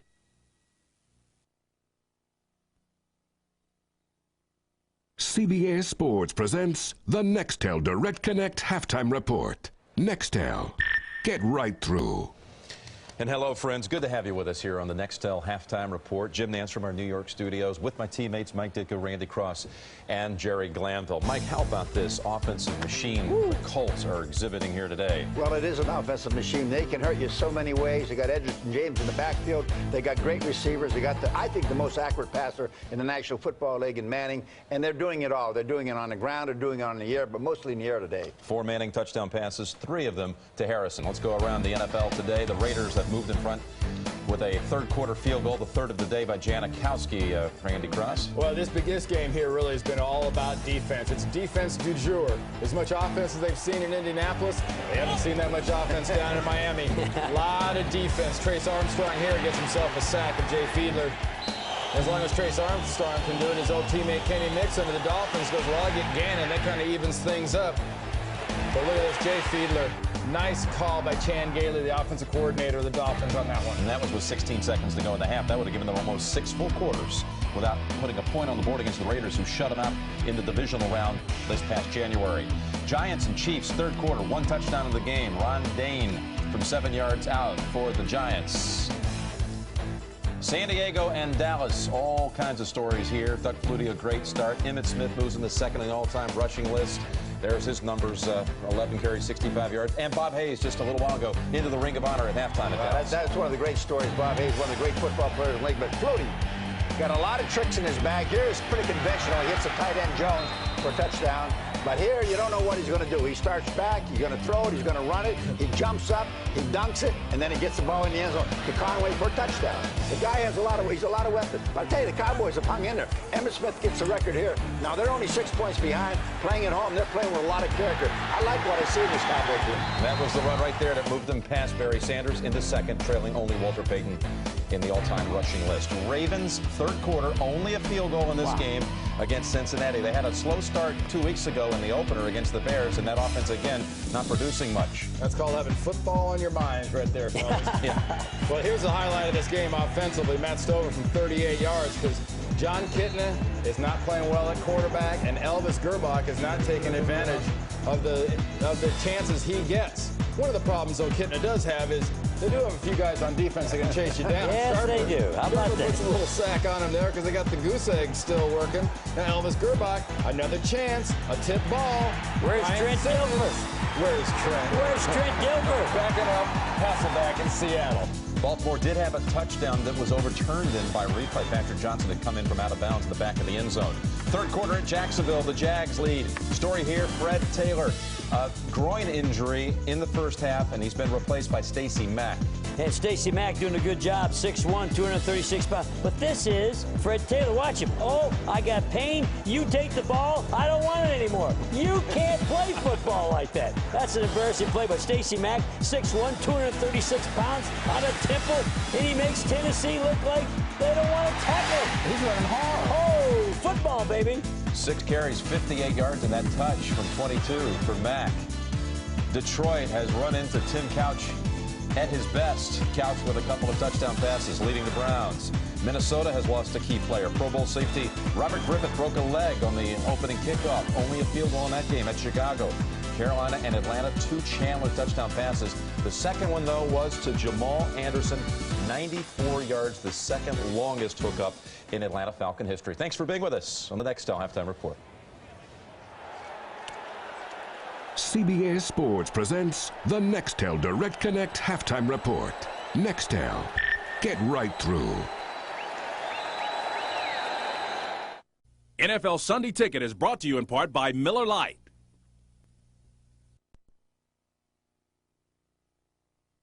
CBS Sports presents the Nextel Direct Connect Halftime Report. Nextel, get right through. Welcome back to Indianapolis, where the score of the half is the Colts 35, the Bills 17. Don Craigie with Steve Tasker. If you like highlights, we got highlights. Marvin Harrison's last 3 catches for the Colts have been for touchdowns. And the big plays started very early in the first half, and they actually went the Buffalo Bills direction. Nate Clemens, the rookie cornerback, stepping in front of Peyton Manning's pass to Marvin Harrison and taking it the distance. This is one of the early highlights, and you thought to yourself, well, maybe the Bills came out and they've got something that Peyton Manning's not ready for. However, Edgerrin James on the flea flicker, back to Manning, to a wide open Jerome Pathan. And the Colts are on the scoreboard, and it didn't stop there. Peyton Manning going deep down the sideline. That's the first of Harrison's 3 touchdowns, and I'm telling you what, Peyton Manning is putting on a clinic, and it's all at the expense of the Buffalo Bills defense. Well, Marvin Harrison's having a career. Manning probably heading for an all-time passing day. 258 yards in the first half, and his career high is 440, so he's going for records today in addition to a blowout win. As we look at the halftime stats, now you can see there Peyton Manning is absolutely on fire, and we kind of half jokingly said the Bills, it was good news and bad news. They intercepted his first attempt and ran it in for a touchdown. The bad news was it made him angry, and he's making them pay in the first half. Steve, I shortchanged Manning. He's got 324 yards passing in the first half. And that was before, he had the 250 before the last 2-minute drive where he went in to score again. Now Hunter Smith will kick off. The Bills will have the ball to open the second half. Spinning kick hit downfield, and here comes Tony Driver. Rookie right at the kick return team, and he takes it out across the 25-yard line. Driver was a 6th-round draft choice out of Notre Dame, who they think could really be good. He's a backup safety. This is how good it's going for the Colts today. 4 TD passes. That ties his career high for Manning. Marvin Harrison, 3 TDs. These are all career highs for these 3 guys, and that gives you an idea of what the Bills defense is up against. They're spreading it around, and that's nothing to say about what Edgerrin James has meant to this offense. And now Rob Johnson comes out after halftime, still in the game at quarterback, doesn't seem to be limping. Colts have scored 80 points in a game and a half so far this season. Here is the handoff to Travis Henry, and Henry takes the ball at the Colts defense and gets to the 31, a gain of about 3. Johnson with minimal yardage in the first half. He actually ran pretty well despite that ailing hip. You know, it's amazing that 11 of 18 for 114 yards. He's still completing a good percentage of his passes, but he's the leading rusher in the game. He's got 4 carries for 40 yards. That's exactly right, but the problem has been to get the ball out of his hands, and those are the kind of statistics you have when you throw short passes, and just to get the ball out of his hands, that's what your passing game looks like. 2nd down and 6. Cutback run by Travis Henry, a 5'9", 225-pound rookie out of Tennessee, who is the University of Tennessee's all-time leading rusher. He had some fumble problems as a collegian. Not only can he run well, he can catch the ball. Well, he runs well in traffic. He runs well between the tackles. He's got good speed. As you see him trot off the field there, being spelled. This is a guy that they're going to give the football to a lot this year. You really like him. You've seen a lot of him. I've seen a lot of him, and I do like him, and so do the Colts.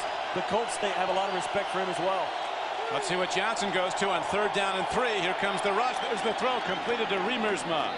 And Jay Riemersma, the big tight end, is ahead for a gain of 5 yards and a 1st down. He missed 4 games last year with a knee problem. Has had some injury problems. The fact that Jay Riemersma missed a few games last year was a big part of the struggles they had offensively.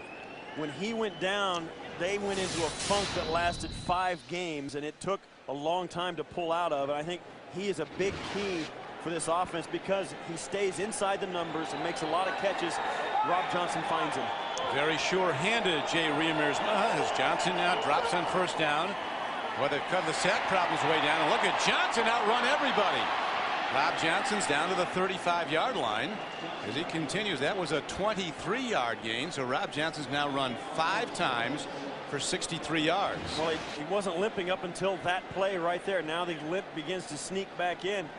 As you can see there, this is why, you know, Rob Johnson is a quarterback a lot of teams would like to have on. When he became available from Jacksonville, a lot of teams were standing in line, and Buffalo coughed up a couple of 1st-rounders to get him. And it's the reason is because he's got a good arm and he can run. And for a lot of teams, that's what they're looking for in their quarterback. Actually has 63 yards rushing, Rob Johnson, in 5 carries. 1st down and 10. Johnson, nice throw. He gets it to center, makes a pivot move, and gets to head for maybe 3 yards down close to the 32-yard line, where Chad Cota brings him down. And one of the things about this Bills team, now they've scored 17 points today, but their offense has started to look like it's turning the corner. They're starting to hang on to the football, make some sustained drives. Now, granted, they're playing against a Colts defense that has been beaten up a little bit. But this is the kind of progress I think the Buffalo coaching staff wants out of Rob Johnson. Pitch back. Here's Travis Henry. Runs into his own guy. And Henry is fought down at the 31-yard line and then thrown back. You don't get him with one guy. Throw a net over him. You see there, right there, the pile. Look at this. They got 4 guys stacked on top of him, trying to unwind and get out of that pile. He hops up and goes back to the huddle. That's a good running back. Watch here the patience he shows. He tries to cut in, bang, bounces back out. And then Chad Cota hems him in, spins out of that. And that's when you get hurt, when you spin your back to the line of scrimmage and take a shot from a defender. Rob Johnson lamenting to us yesterday, Stephen, we met with him, the offense hasn't done anything all season, including the preseason. They do have 17 points, the Bills today, 7 from their defense. But they're down by 18. Here's an all-out blitz. Johnson gets it away beautifully, but his throw is off target as he beats the blitz with a throw attempt to Peerless Price. Peerless Price was a little late getting his head around. You're right, Don, the Colts came with everybody right at Rob Johnson. And when he got the ball out there, Peerless Price didn't recognize it quite fast enough. They weren't on the same page, and that's the kind of thing that you don't see from the Colts. Marvin Harrison and Peyton Manning think alike, and Rob Johnson and Peerless Price are still trying to find that chemistry. Now 49-yard field goal attempt by Jake Arians, who made a field goal in the first half and then missed one. This one is hit up on the way, and it is good. A 49-yard field goal attempt. So he's hit what, from 48 and 49 today. Rookie looks good.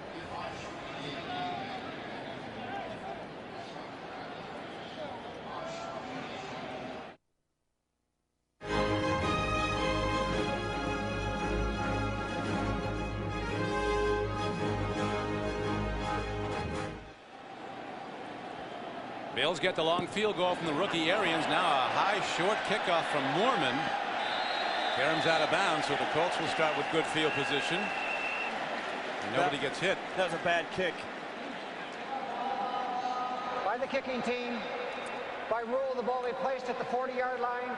Receiver's ball, first down. That was just a bad kick. They were trying to kick it outside the numbers and short to give their coverage teams a chance to get down, maybe force a fumble, maybe even recover it.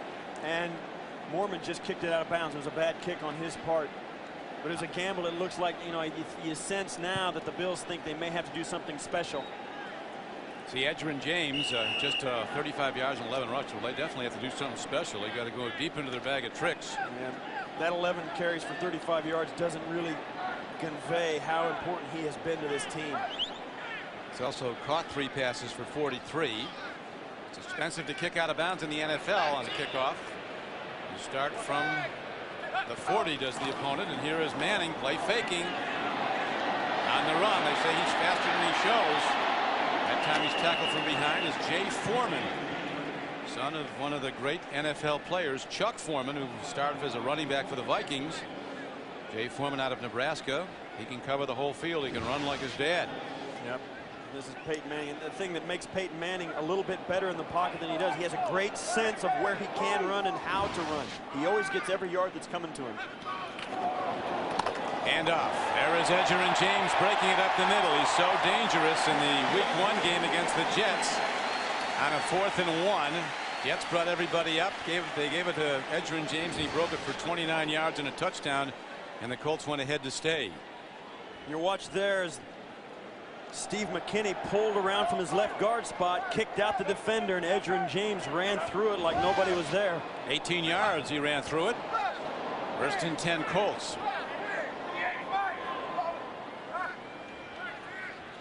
Bills aren't changing their defense at all. Manning does all the play checking. Here's a throw and another connection as he gets it to Pathan. That time the Bill defender, Ken Irvin, keeps the receiver in front of him. Get free fantasy football advice, including updated injury reports and depth charts at cbs.sportsline.com or AOL keyword CBS Sportsline. Second down. 12th straight completion now for Peyton Manning. Ooh, that was nearly a pick. Ball came to the wrong side of the intended receiver as Keith Newman had a play on it. One of the things that happens now, Peyton Manning has been during the no huddle. The Bills started early in the game to shift their front. When they thought he was going to snap it, they would move their defense. So what Manning has done, now look, they're a quick snap right here, Don. Manning does well to protect the ball, so the Colts misfire on offense there. That was a planned play. Now they've got flags all over the football field for illegal substitutions on the Buffalo Bills. They had 12 guys on the field trying to make substitutions, and Manning called his team to the line and quick snapped it, and it's going to go against the Bills. Jim Mora. And that's a brilliant play. Yeah, there it is. Another smart play by Manning as he catches the Bills with extra guys on the field. One of the things that happens, he'll try and get him a quick snap, and then it's a free play. Knowing it's a free play, he'll go for the home run. 5-yard penalty, automatic first down. All the coaches talk about how Manning knows everything. Is Jerry Gray unhappy with the way that substitution went? The defensive coordinator, a guy who's got head coach someday written all over him when you meet with him. He's impressive. He's impressive. Well, he was a good player, Jerry Gray. Yeah, he was. University of Texas and with the Rams. Also with the Houston Oilers. Handoff, Edgerrin James breaks it back. They talk about the great back's ability to accelerate and cut back, change speeds, and Edgerrin James works for 7 yards. It's interesting because a lot of the tactics that are being used right now, a lot of the important ones are happening before the ball is snapped. Watch as Peyton Manning will almost fake the snap. Handoff, here is Edgerrin James, and a good tackle is made by the rookie middle linebacker Brandon Spoon. All down to start in replace of the injured Pro Bowler Sam Coward. What they're doing is faking the snap, and then they're changing the play again after the Bills change their defense. So even the new plan of the Buffalo Bills, Peyton Manning has had an answer for it. See what his answer is now is on 3rd down and 5. He's going to probably be throwing the ball. Marvin Harrison is wide to the right, the lower portion of your screen. You can hear them screaming. All that's communication on both sides of the ball. Looking at Harrison. Now he's going to run with it. And Peyton Manning has an open track to the end zone. Heading for the corner. Manning hit hard inside the 5-yard line. They'd give up that run in a minute not to have Manning hit hard, but he bounces up a 20-yard gain on the play. He felt that one. I'll tell you what, Don, when you're on the football field and you see your quarterback do that and take that kind of shot,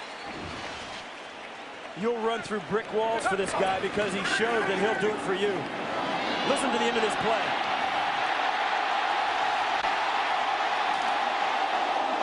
Man. And you can tell even the crowd is like, oh no, not Peyton.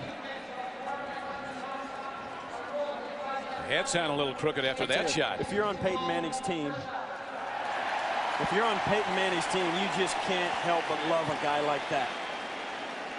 Well, he knows everything. Jim Mora was telling me, Jim is a good friend of mine. We worked together when he was an announcer in football, and said, I didn't know you were coming in for the game, but Manning knew it right away. Said, your old partner's coming in.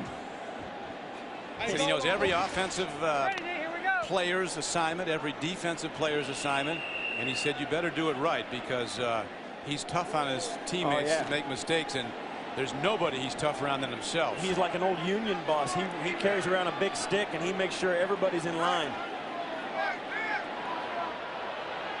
With the big stick, he's got the big right arm. Looking to put up points now. Here's a throw to the end zone, and a penalty marker is down with a face shielding the receiver. Pollard, the tight end, running an end zone pattern. Marcus Pollard. Very fast tight end, 81. Yeah, you mentioned a while ago he's a basketball player, and those make the best tight ends. Their body position in tight areas to shield the football on a catch. Great hands in tight areas. We've gone over half a quarter, Steve, without a touchdown. And that's news here. We've got offside. We've got an illegal man down the field on the Colts and a holding on the Bills. Regular officials back for the first time. There are 2 fouls on the play. Number 74 on the offense, illegal substitution. He did not report as an eligible receiver. Waverly Jackson. Holding on the defense, number 53. By rule, the penalties will offset. We're going to replay first down. So it will again be first down and goal for the Colts inside the Bills' 4-yard line. And that guy Keith Newman right there, 53, is a guy they think, and they hang their hats on defensively. He is a great player. He's big, he's fast, he can cover guys down the field. and he can rush the passer. Pushing the ball at the 2 with 7:18 to go in the third quarter. Peyton Manning, 6'5", maybe 6'6", 230 pounds. Always keeps his feet moving in the pocket. Always ready to set up. Here's a handoff. Edger and James bumps ahead. He's down to the goal line, but he's not in. The Bills deny him for the moment. You know, that's the thing. A lot of running backs are great when they get out in the open field. A lot of running backs can get to the corner wide. The really good ones not only block in the run game, they pick up blitzes, but when you get down close, they got a nose for the end zone. This is a Bills defense, as you know, Steve, that held the New Orleans Saints to 1 first down in an entire half last in week 1. And that first down was on a Hail Mary pass. And off. James, man, puts his head down, and the Bills are up to it. There's a fumble on the field. The ball popped loose.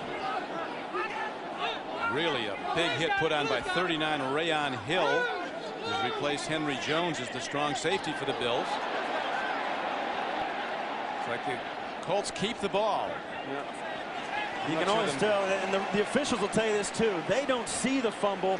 They see the players react to the fumble, and then you'll see them, you know, throw the beanbags in to mark the spot.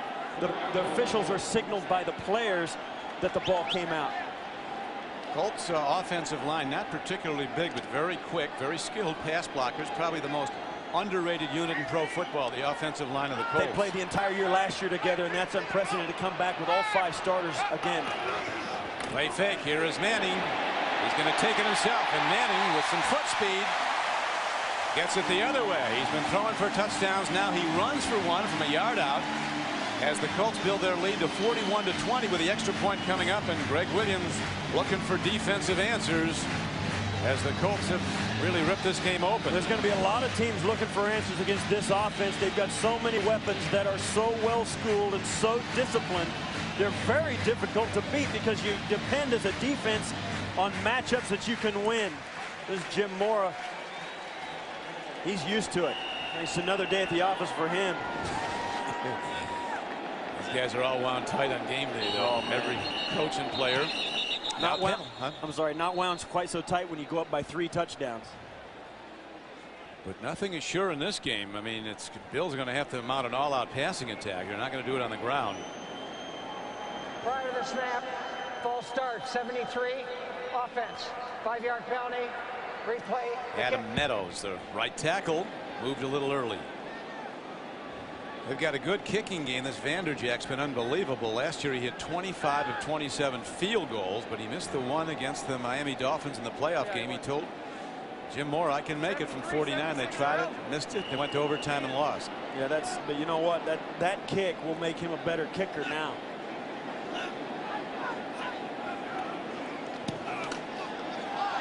This time the extra point is good, and with 5:57 to go in the third quarter, the Colts move out to a 42-20 lead. We'll be back with the Colts kickoff in a moment.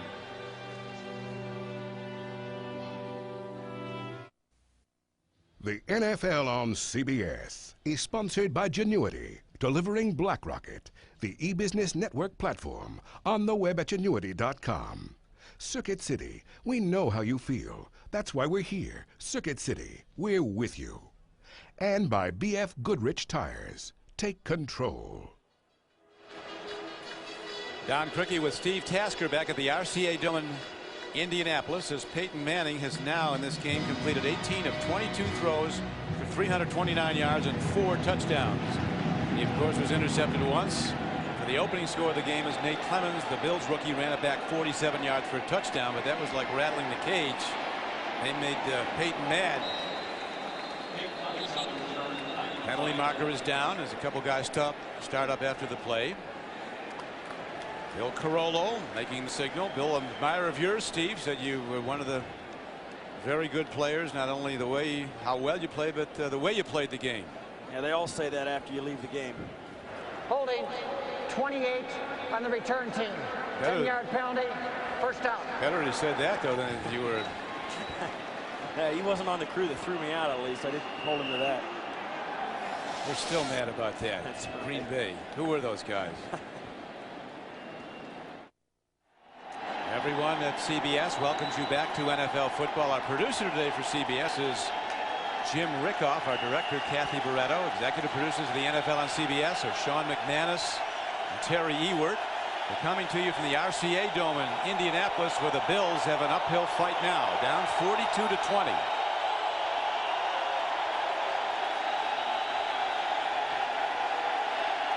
Rob Johnson, they protected him well. Guy has been sacked so many times, he dumps it off beautifully and has a man running in the open field, and Travis Henry, and Travis motors his way ahead for a gain of 15 yards and a first down. One of the things that happened in the offseason for the Buffalo Bills was the entire right side of their offensive line was replaced, but these guys right here, Travis Henry and Larry Sanders, those were definite upgrades at the running back position. Those guys are true blue starters in the NFL. But those changes, 5 guys on the offense, 3 of which were on the offensive line, has led to some of the problems they've had getting started this year. First down for Johnson and the Bills. Hand off, Travis Henry breaks it up the middle. And a penalty marker is fired in by the umpire, which usually indicates not something good for the offense. It came in very, very late. Holding against the Bills. Negates a 20-yard run. See, there's been a lot of talking on the field this game. 63, offense, 10-yard penalty, first down. Billy Connolly is not happy about that call. You can tell he's still John at the official and at the Colts defensive line about it. That's frustrating. 11 penalties for 78 yards, and that's a sign that something's not going exactly right. The offensive line woes actually continue as well, Don, because Jonas Jennings came out in the first half, replaced by Chris Ferris, and he has not returned.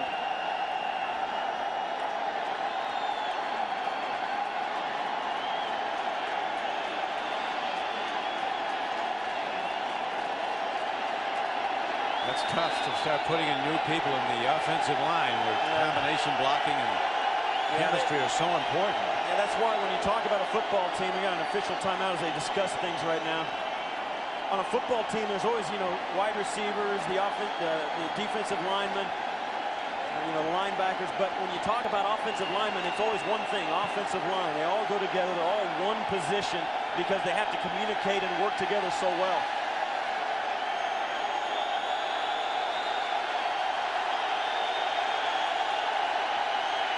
Rob Johnson, again, they finally sack him. They finally get Rob Johnson. He time and again has eluded the rush and run for plus yardage. First sack of Johnson. Now you can see now the tension's getting high. The officials had better watch out. They're going to lose control as Rob Johnson's slow to get up. Now there comes the flag. You knew this was going to erupt. These guys have been very tense. It's no fun to get beat by 3 touchdowns. And then to have them start talking to you afterwards. There's some. These guys came out here today, and everybody wanted to play well. And Mora protesting to the side judge. It was them that did it. Rob Morris, his middle linebacker, comes over. And everybody's going to lobby about who was right and who was wrong. We'll see what happens. Personal foul, unnecessary roughness, 94. That player's also ejected. Wow. That's the end of the middle linebacker, Rob Morris, an important part. Rob Morris, who was the #1 draft choice 2 years ago out of BYU. You see there. Missed all of his rookie season. Jim Finn, the fullback, came up and took his helmet.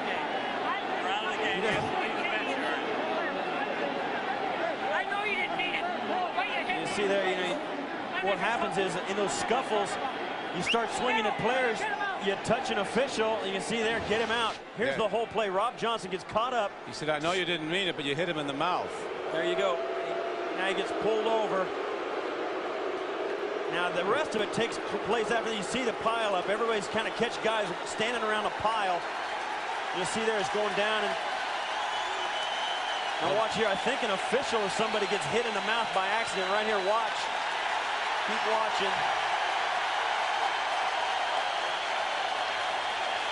Nothing there. Who knows? But nevertheless, he has to go.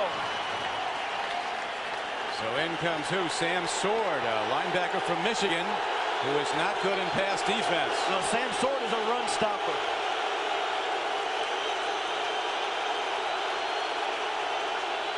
Man, Johnson gets hit, makes the completion, then the ball is lost, incomplete. And they're coming right after Johnson now. Coming hard up the middle was 98 Sam Sword. The guy who replaced Rob Morris comes in on an all-out blitz and tags him hard. What happened here? This is the end of the play. Rob Morris accidentally headbutts the official. Bang, right there. That's why he got thrown out. If you're going to make the official bleed, you're going to get tossed. It was obviously a complete accident.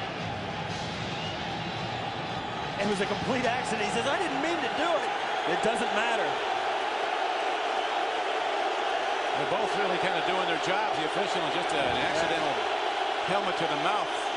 Can't be a lot of fun. Here's another blitz. This time they swing it out. Centers gets the ball. I tell you, the Colts are, even with their big lead, as fired up as the Bills are at this point. The Bills, in their anger, are getting blown out 42-20 in the third quarter. This is really a spirited game, and there's a lot more things that are going to happen before this is over. It's a division rivalry. These teams are going to play again, and this Indianapolis defense has been maligned because their offense has had so much success. But I'll tell you what, when you have an offense that's playing as well as Indianapolis's is, that defense becomes inspired and they start to play better and they start to get an attitude. And when that happens, and you see there the official's bloody lip, things start to get better for your team. Now the officials step in. Rob Johnson and a timeout is called, yeah. Rob Johnson had to take a timeout. He's not happy. 3:20 left to go in the third quarter. Back to Indianapolis in a moment. The NFL on CBS is sponsored by Gatorade Thirst Quencher. Gatorade, is it in you? And by Snickers Cruncher. Hungry? Crunch this.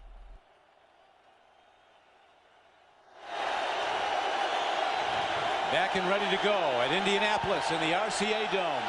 The Bills have the ball. Third down coming up. They need 6.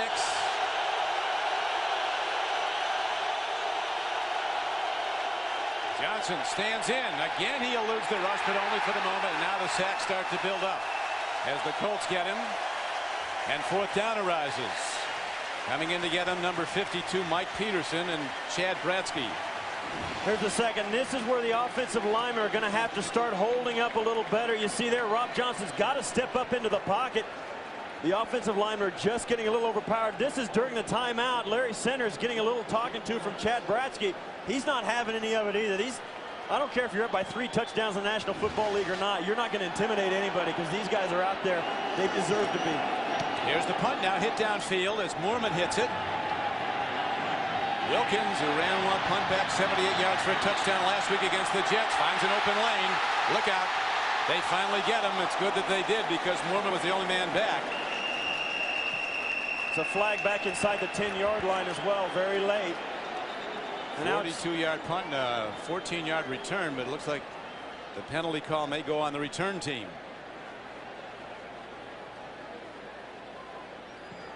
I believe that was more of a 52-yard punt.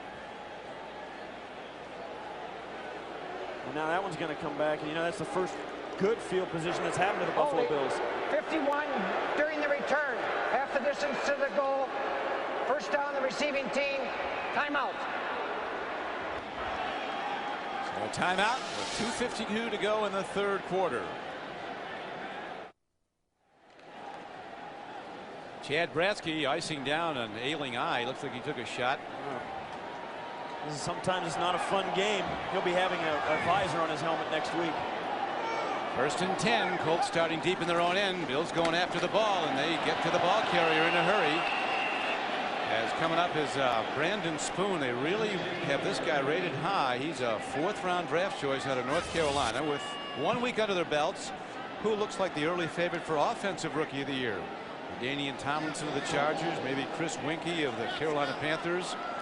All these good players. Travis Henry's going to get some good looks. Corn Robinson. Just log on and cast your vote at NFL.com. Hey, one thing, the whole league made a big mistake on Chris Winkie. The Heisman Trophy winner from Florida State. He lasted till the 4th round. He's a guy who's played in the NFL for 10 years. Edgerrin James working his way out of trouble as Manning just dumps the ball off. Jay Foreman brings him down after a gain of 5. See that? Something wasn't right there. Yeah. Yeah, he does not pull any punches. You know, John, you and I have been doing games together for a few years. It's tough to remember a stadium this early in the season has been this pumped for a game like it is here in Indianapolis. Both these teams are really inspired today, and it has been an emotional game on both sides, even though the score's out of hand. Well, divisional game, and the Bills are really looking for some retribution from last year, but ironically the score's almost identical with that 44-20 blowout last year. Look at that throw. This is just a masterpiece of NFL pass offense. Jerome Pathan ran an absolutely sensational route on Kenny Irvin. At the top, he runs the slant right off the line of scrimmage and then just plants and gets right by him up the sideline. Kenny Irvin had no chance. What a fantastic execution by the Colts. And it just continues here in the second half, Don. Hey, these corners have looked guys running by him a lot of this afternoon for the Bills, and Pathan's been the leader among them along with Marvin Harrison. First down as they get out of jail. They were deep inside their 5-yard line to start this drive. Edgerrin James, very tough, takes on tacklers, gets to the 42, a gain on the play of about 6 yards. Edgerrin James now building up his numbers. Brandon Spoon down on the field. They cannot afford to lose another linebacker. Sam Coward, as we mentioned at the top of the game, out indefinitely for the Buffalo Bills. It will probably be put on IR, but it won't happen just yet. Now Brandon Spoon, you can tell he is not comfortable out there. He is in some pain. And Greg Williams coming out, talking to on his headphones to the guys upstairs about what their plan is right now, about how they're going to cover for Brandon Spoon. How is Greg Williams taking hold as the Bills coach? His organization, I guess, is second to none. Yeah, during the offseason, it was really difficult to find a fault in the organization. Now, obviously, they haven't had much success. This is Brandon Spoon right there. And difficult to see what happened there. It looks to be, as he lies on the ground, looks to be his shoulder. But we'll watch here. You see here, right there trying to get out on the hold there. His arm got locked up. And, oh, hyperextended elbow. What happens so often to these defenders is they're trying to reach out or they're trying to make a tackle and the pursuit catches up to the runner. They get hit by their own guys. Well, getting back to Greg Williams, it's not a day at the beach playing for this guy. He's hard camp, huh? Yeah, he is. They had a very difficult camp. Now for an NFL update, let's go to Jim Nance in New York. Jim? All right, Don, we have only 4 minutes and 20 seconds remaining in Miami. The Dolphins had the lead early fourth when Fiedler was picked by Anthony Dorsett. Then he runs it in for the touchdown. They went for 2, failed, but lead 15-10. Raiders leading on the road. Let's go back to Don and Steve. Thanks, Jim. Well, that'd be a great start for the Raiders. They would have their first 2 wins of the season if that holds up there on the road. You see that? Kansas City also. You're exactly right. Around the league, it's going to be an interesting year. Brandon Spoon's going directly to the locker room.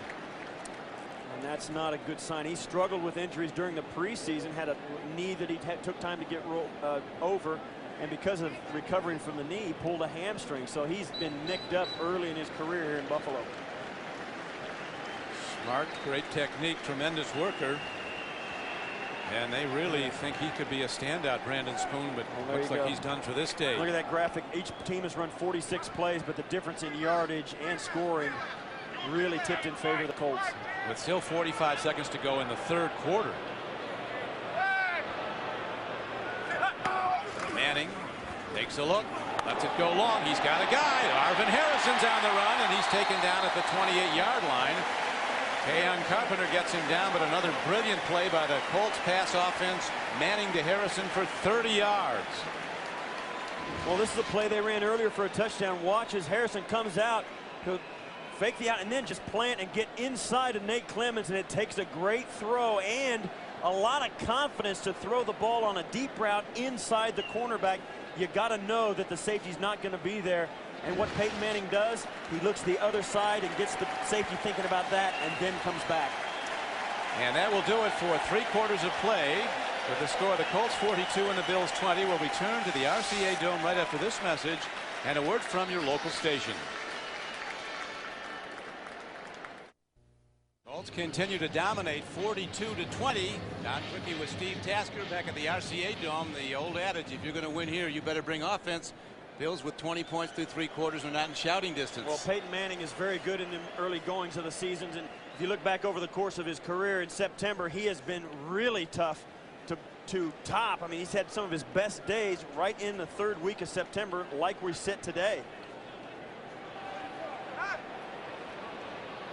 He has good games every month of the season, though. Last year he passed for over 4,400 yards, 31 touchdowns. Here's a handoff to Edgerrin James, and you got to think they're going to try to run some clock here now. And you'll see here, this is what I was talking about a moment ago, is Peyton Manning. September 25th of 2000, over 400. September 26th of 99, over 400. And today, well, 394, and it looks like he's going to go over 400 again. This is, he has a pretty good week on 3rd week of September.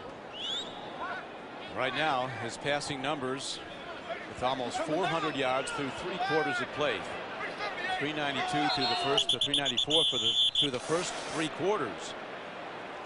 Marvin Harrison, the great one from Syracuse. What a day. 85 offense. 6 catches, 139 yards. And that's the 3 first, touchdowns. Yeah, and that's the first time they've actually had trouble with Peyton Manning changing the play to the line of scrimmage. Dilger jumped off during the middle of the cadence, and you know, this team is so well schooled. It's amazing that they haven't made any more mistakes in their execution before the snap. Even their tight ends, though, Steve, can get downfield. They can all stretch vertically, as they call it.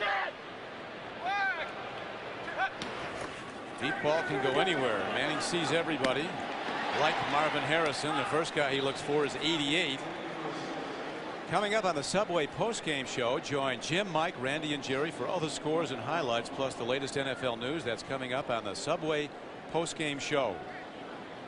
You know, you have to start wondering, they're up by 22 points in the 4th quarter. Do you, you know, Peyton Manning, I think, sit him down. I mean, you're not going to get any better today than you were when you came in. He's now gone over 400 yards, Steve. 401 yards passing with that last completion. But he needs 7. 3rd down play coming up. Bills come with a 5-man rush, and Manning takes a look, and they sack him. Bills get the sack. Leif Larson, big defensive tackle from the University of Texas at El Paso. So Manning, the punter, doesn't get a lot of work here. That's exactly right. That's why he's a good. Something that he's been sacked 1 time. He comes off the field. You get the feeling here he blames himself for this sack. They're going to try a field goal. And Leif Larson, look at, he's got such strength. Larson, that's what he does best. He just has a bull rush, pushes off, and just gets into the backfield, and hopefully the quarterback runs by where he can grab him. 46-yard attempt. Vanderjack, who routinely kicks from 65 yards in practice, booms it. And he's wide, and it's no good. Officially, a 46-yard try is no good. And so the Bills take over the ball with 12 minutes and 49 seconds left to play in the game. Greg Williams and his Bills looking for big plays now with the score 42-20, 12:49 to play in the game. Don Criqui with Steve Tasker at the RCA Dome in Indianapolis. Rob Johnson at quarterback, 1st and 10. Looking deep. That interference, they say no. The coverage was good by David Macklin. Avion Black didn't think so. He was the intended receiver. You can help America fight back by supporting the disaster relief effort and helping the families of victims. Give to the September 11th Fund. Call 1-800-710-8002. 1-800-710-8002. New York firemen, particularly policemen, rescue workers, going into the World Trade Center when the other people were getting out and they knew their fate would be the worst. Still trying to save lives at the expense of their own. Heroism unequal. Handoff goes to Travis Henry. Takes it to the 38-yard line. Not much on the 2nd down carry. Colts hitting hard. This Peterson is a good play. You don't hear much about Mike Peterson from Florida. He had 158 tackles last year. He's all over the field. Undersized linebacker. Well, what a player. Yeah, he's an excellent blitzer out of the linebacking core. He's a good pass rusher, and that's one of the things that's been a problem for the Colts. They have to send guys like Peterson to get pressure on the quarterback. They don't get enough pressure from their front line, and for that reason they find guys like Peterson who can make a difference with their speed. And the speed is the difference maker for Mike Peterson, as he's the leading tackler in the game. Johnson on 3rd and 8. They block fiercely for him. He makes a throw and it's incomplete. Peterson was covering. One positive note, here's a fight starting up after as linebacker Marcus Washington runs off the field before he can be confronted by an angry Bill. We're going to have another guy get ejected from this football game, and it's going to be Reuben Brown. You see there Marcus Washington kind of smiling. He knows he got the better of it. Reuben Brown is pleading his case. He's just retaliating for a cheap shot he got. He feels, you can see there. Personal foul, number 79, unnecessary roughness. The play will count to be 4th down, and it'll be 15-yard penalty. I didn't throw him out. You'll see that. You see there, he's not happy. He retaliated for a shot he took, and the official never saw the first one. Not what the Bills need. A guy you're paying millions to play in the offensive line, millions a season. What's he get, $5 million a year? That's a bad football play. Just signed a new contract as well, but you can tell the frustration is evident on his face. I mean, I'll tell you what, the first thing you learn in Pony League is they never see the first guy, they see the reaction, and that's what Reuben Brown did. And it was absolutely obvious and so late after the play. I thought, as you heard, I thought he was going to get ejected. Rob Johnson he takes a shot here. Yeah, he got hit well after the play. When he dropped back and let that pass go, he took a shot. Tarek Glenn. Here's Terrence Wilkins now hitting the ball downfield. Waiting for the ball downfield, and the punt return goes back to his 20-yard line. And a good open field tackle as the Bills make the play. Coming down to make it was Lance Brown, a 4th-year player, played nearby at Bloomington for Indiana University. 56-yard punt and a 6-yard return. The NFL on CBS is sponsored by Dr. Pepper and your local Dr. Pepper bottler. Dr. Pepper makes the world taste better. Sprint PCS, the clear alternative to cellular. And by Bandits, a new film from MGM starring Bruce Willis, rated PG-13. We're back in the 4th quarter with the Colts in the lead 42-20. This is the play we just saw get a personal foul for Buffalo. Rob Johnson, bang, gets hit. Reuben Brown sees that and then late chases down Marcus Washington. Better still to block the guy before he gets there. That would be nice.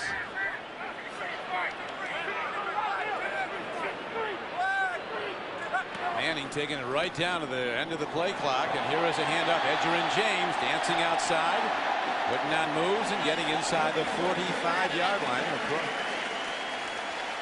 10-yard gain on the play. Reuben Brown not happy as he is ejected from the end. It's a tough call on Reuben, though, I think. Yeah, well, he was so late. I mean, there's no question it was going to be called. He came and ejection is a lot. Sportsmanlike, maybe. Yeah, that's what it was. I thought he was going to get ejected because he came from nowhere, but they didn't. They just gave him the personal foul. He'll be back in the football game. James cutting back. Okay, this team is built around these 3 players. Manning at the quarterback position, James is a runner, and Harrison the receiver. Not since has anybody had a 1-2-3 punch like that at those critical positions since the Cowboys, with Aikman at quarterback, Emmitt Smith running, Michael Irvin catching. That group won 3 Super Bowls. All the teams in National Football League use that kind of as a prototype. The Rams do it. Obviously, the Colts do it as well. Cowboys stayed with those guys a long time. Here is a throw downfield. That's too high as Harrison goes up but can't get to it. One of the few errant throws. Colts have a real tough schedule in the second half of the season. November 4th they'll be going to Buffalo, but then look at down the stretch run of the season. Now that Denver game is the one that was missed last week and goes on January 6th. But I'll tell you what, all those teams on their remaining schedule are looking at the Indianapolis game and know they've got a tough game too. So as tough as that second half looked for the Colts, they're part of a very tough second half for a lot of teams themselves.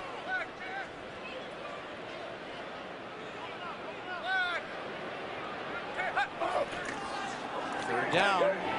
Manning looks, and they get him. Manning taken down hard back at the 30. So one of the rare sacks of Peyton Manning. The Bills have gotten to him twice today. That's the reason I think Peyton Manning should be sitting down, Don. I agree with you. There's no reason. Offside defense. Number 53 lined up in the neutral zone. 5-yard penalty. Remains third down. Instead of third and about 6, it's now going to be 3rd and 1, and the sack is negated. And there's Mark Rippon. I mean, Give the only some thing time. the only thing that can turn bad for the Colts at this point in the season, if they lose one of the guys we've been talking about, namely Peyton Manning, Edgerrin James, or Marvin Harrison. You thought the team that Mark Rippon played on in Super Bowl 26 that beat the Bills in Minneapolis was the best you've seen? That was the best team I ever saw play. The best team I ever saw, played against, played for. That team in Super Bowl 26 with Mark Rippon was the best team I ever laid eyes on. And he was the Super Bowl MVP. Now out of football 3 years, he comes back to back up Manning. Hand off, they give it to Edgerrin James. Looks like he's got the first down. This is really out of hand. Yeah. Another penalty marker's playing. Is thrown. Not a thing of beauty as we come down the stretch now with 9:54 to play. The Bills seemingly hopelessly out of the game, venting their frustrations, and the Colts are quick to hit back. Yeah, these two teams are.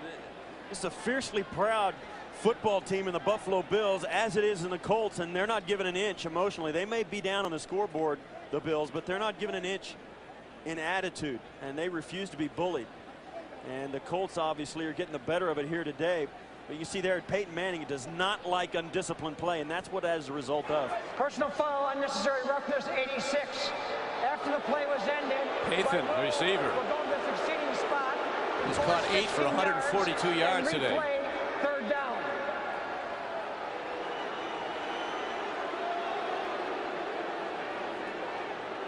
I mean, they're both going to the Oh, head. they're both going at it. Now, right there, the last one is what does it. If they're both going at it, one of them stopped, and then the other one gives the last little bit. That's the call. And I'll tell you what, it's a good thing we have the regular officials today, because they've had to sit on this game a number of times and get it under control. Laura, the former Marine officer, he's in better shape at age 65 than most players in the league from a cardiovascular standpoint.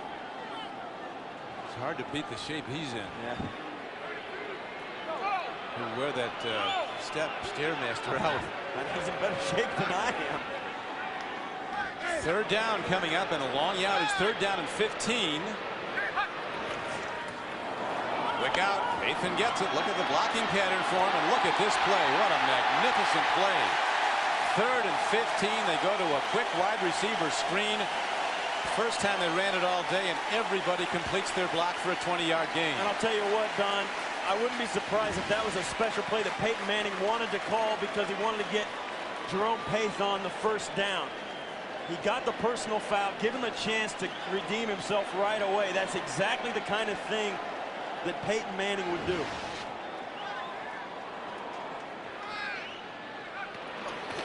First down, handoff, and a big gap for Edgerrin James.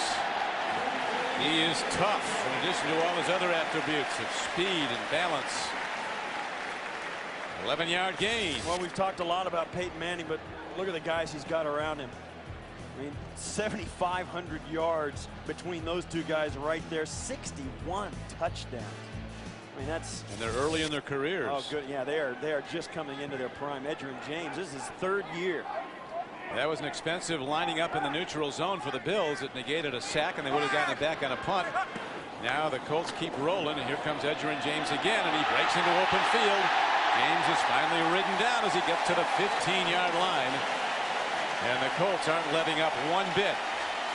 Too much is not enough. This game has been the story of two offensive lines. You've got a veteran group who's played together a long time for the Indianapolis Colts, and you've got a hodgepodge bunch who's overcoming injuries with new rookies in it in the Buffalo Bills, and the difference has been obvious. 23-yard run on that play as they had shut James down for the most part running the ball earlier in the game, but now he's really building his numbers. He has 24 carries for 113 yards. This is a guy who led the NFL in rushing last year with over 1,700. Manning fires. Look at that throw, but is it picked? It is an interception. Beautifully done by Antoine Winfield, who steps in front of the receiver, and they intercept Manning for a second time today. Terrific play by Winfield. So the Bills with the interception will get the ball on their 20 and a touchback.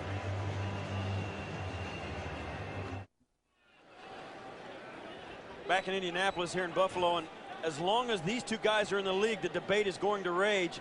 Now you can see the numbers are different, but Doug Flutie plays the Dallas Cowboys. Rob Johnson plays the Indianapolis Colts. But those two are going to be compared to each other for the remainder of their careers, no matter how long. Now they get Rob Johnson sacked all the way back at the 10-yard line. We go back to the graphic. Well, the most significant graphic about Flutie in the NFL today is his 31st start in the National Football League, and he'll be 23-8 at the end of the day as a starter. He's a winning player. You can talk about all the quick releases and reading defenses. It comes down to winning. Some guys win everywhere they play. It's Flutie's one of them. That's exactly right. And Doug Flutie and the San Diego Chargers, the beneficiaries of a very good first half schedule, going into Cincinnati, Cleveland, Dallas, Washington. Although Cincinnati doesn't look like quite the cream puff they did a year ago. But Flutie's also going to be 39 years old next month. So they made a decision on the guy's 28. And you know, Rob Johnson, they've done a lot better job pass blocking for him. He's only been sacked today, Rob Johnson, one time. Here's a guy that's been sacked starting in the preseason this year, once for every 5.8 times he's thrown the ball. I'm telling you that dropped to throw it. His offensive line has struggled. John Fina still struggling with a knee injury that he sustained in training camp, and now a backup right tackle in as well, in Chris Ferris. Throw over the middle and a hard hit. Now they're going to wave it off. Look like sure-handed Centers. They're going to give him the catch. They are. Well done by Larry Centers. Tonight is Premiere Sunday on CBS, starting with 60 Minutes and a report from Ed Bradley in the Middle East. Then don't miss the premiere of The Education of Max Bickford, starring Academy Award winners Richard Dreyfuss and Marcia Gay Harden. Sidney Poitier stars in the CBS Sunday movie The Last Brickmaker in America. It's all here, and that is premieres tonight on CBS. Second down for the Bills at 5 to go. Blitzer's coming. Plays blown dead. Infraction prior to the snap. Bills have run the ball well the first two games. False start, 72, offense. 5-yard penalty, second down. Backup lineman in, 72, Chris Ferris, who you're talking about, the big guy from UCLA. False start, so that sets the Bills back and makes it second down and 10. It's difficult to win football games when you get 15 penalties for over 100 yards. That is not good. That is. And that'll be the first thing Greg Williams talks to his team about and his coaching staff on Monday. They don't have guys running laps anymore, do they? Maybe they should start. Here's a throw. And it is Jay Riemersma unable to hold on to the ball. That'll bring up third down and 10. One thing about the Bills, the guy that they have as their new president, Tom Donahoe, is expert talent selector from his years with the Steelers. And they're going to keep drafting good guys because he's like Polian of the Colts. He knows who can play. We spoke to him today, and he said, I asked him, how much input do you get from Greg Williams? He says, oh, I get a lot. He's in every meeting. Tom Donahoe runs the entire draft, but Greg Williams is as much a part of it as anybody in the organization, and those two guys think alike. Rob Johnson now 16 for 28, 138 yards, no touchdowns, one interception. Now he is going to call a timeout. Make sure his offense is in synchronization as we're down to 6:09 to play.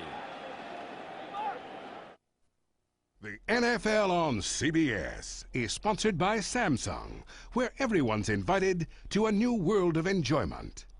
And by Rocky Mountain Cold Coors Light. Are you ready for a cold one?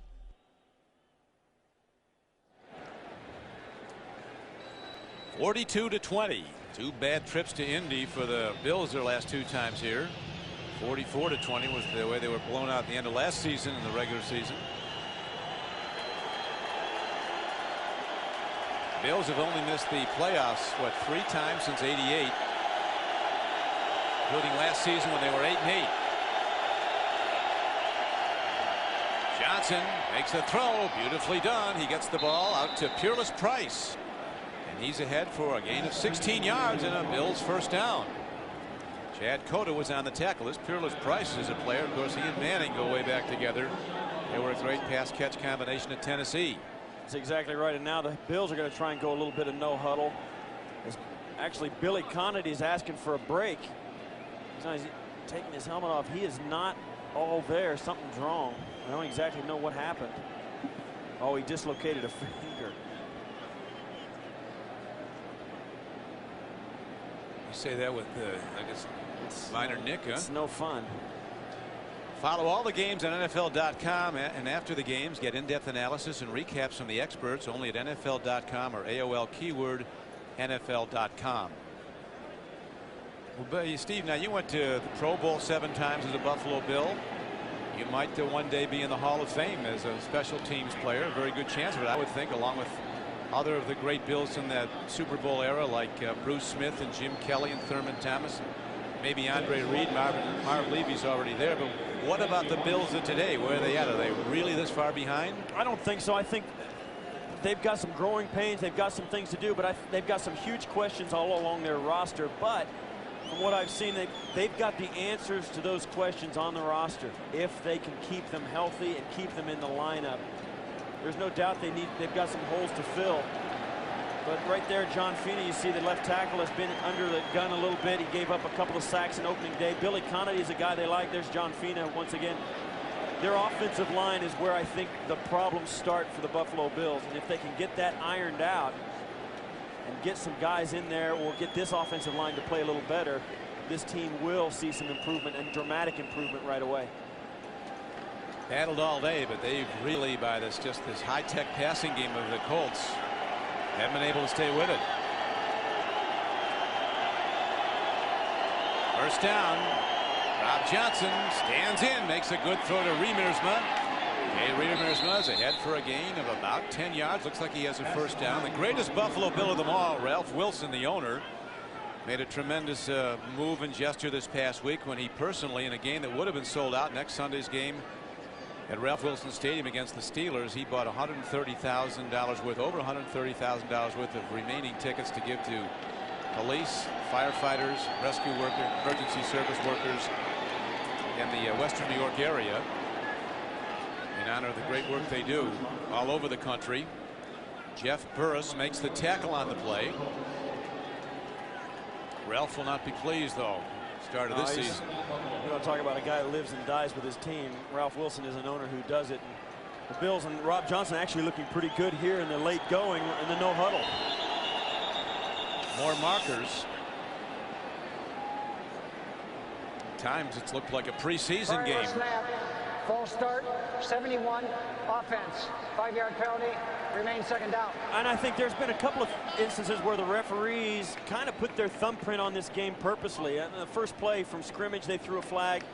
They've ejected one player, been right in the middle of a lot of scuffles. 16th penalty on the Bills. Nobody's ever complained about too few penalties. No, they haven't, and I think that's one of the reasons the regular NFL officials are back. They saw the results of staying out on opening day, and it wasn't the results they were looking for. No. If they didn't get settled by Wednesday, they were out of business. The league wasn't going to bring him back, is what a lot of reports had it. Rob Johnson fires it away. No grounding called as he was out of the pocket. He was out of the pocket, and also Larry Centers was right there where the ball came in. Mark Thomas, 90, putting the pressure on. And this is one of the things Rob Johnson needs to do more of. Just get rid of it when you have problems. And yeah, that was definitely a throwaway, but the officials actually, they want to do everything they can to help the quarterbacks out. I mean, let's face it, the league is structured that way. When you've got Peyton Mannings running around this National Football League, you want those guys in the game as much as possible.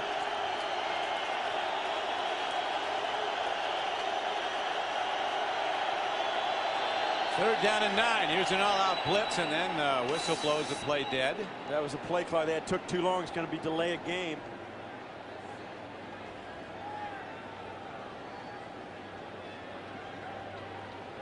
Delay, offense, 5-yard penalty, remains third down.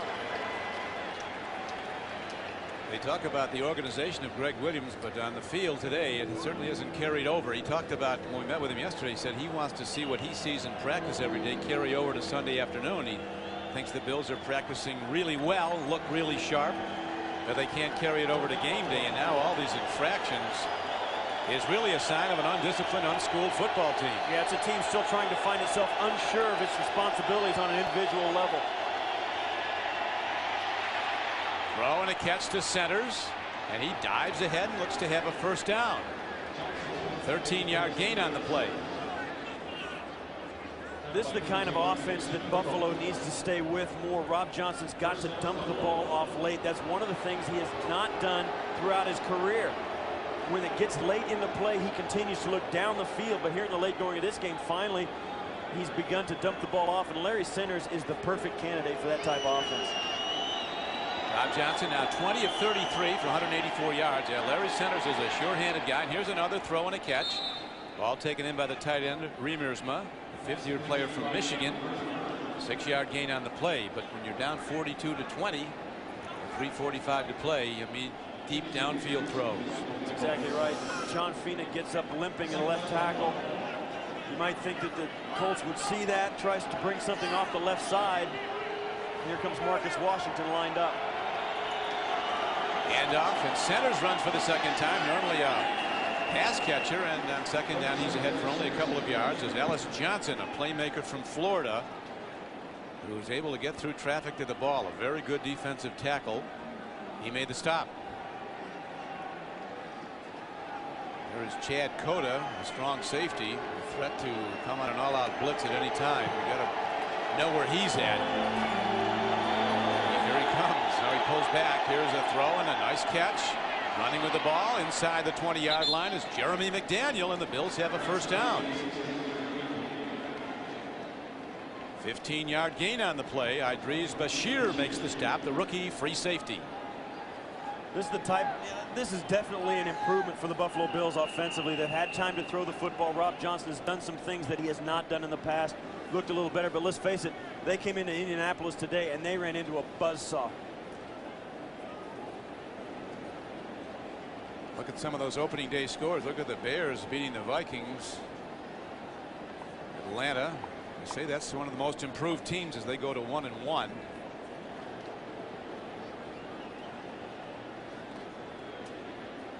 Right now, and an injured Indianapolis Colt is being looked at on the field, and that is Mark Thomas. Veteran player, has been in the league a long time from North Carolina State in his 10th year. Stopping the clock with 2:38 left to play. Bills go home to Orchard Park to play the Pittsburgh Steelers next Sunday. That's right. Here in Indianapolis, this is a team, when you're playing as good as Indianapolis has in the first 2 games of the season, you wish you could play on 6 consecutive days. This offense, believe me, it's so fun to play in an offense that like the Indianapolis Colts are putting on the field these days. They cannot wait to get to work during the week and to play on Sunday. Next time out for Edgerrin James and the Colts will be at New England.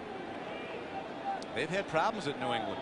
A lot of people do have problems at New England. That's especially within your division. I don't care how bad the team is, whether they're 0-5 or whatever, however bad the start they have. The division opponents are always your most difficult to beat. 2 big draft selections they've made where one guy was sensational, the other guy wasn't, was when they picked obviously Peyton Manning over Ryan Leaf, and also running back. They selected Edgerrin James over Ricky Williams, who's been okay, but he hasn't been close to Edgerrin James.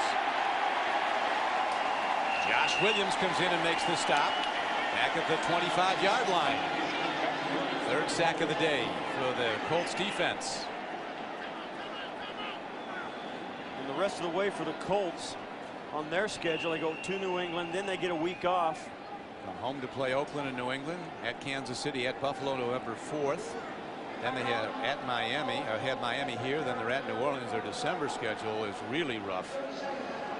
They've got to go to Miami on a Monday night, hook up with the St. Louis Rams, play Denver. Yeah.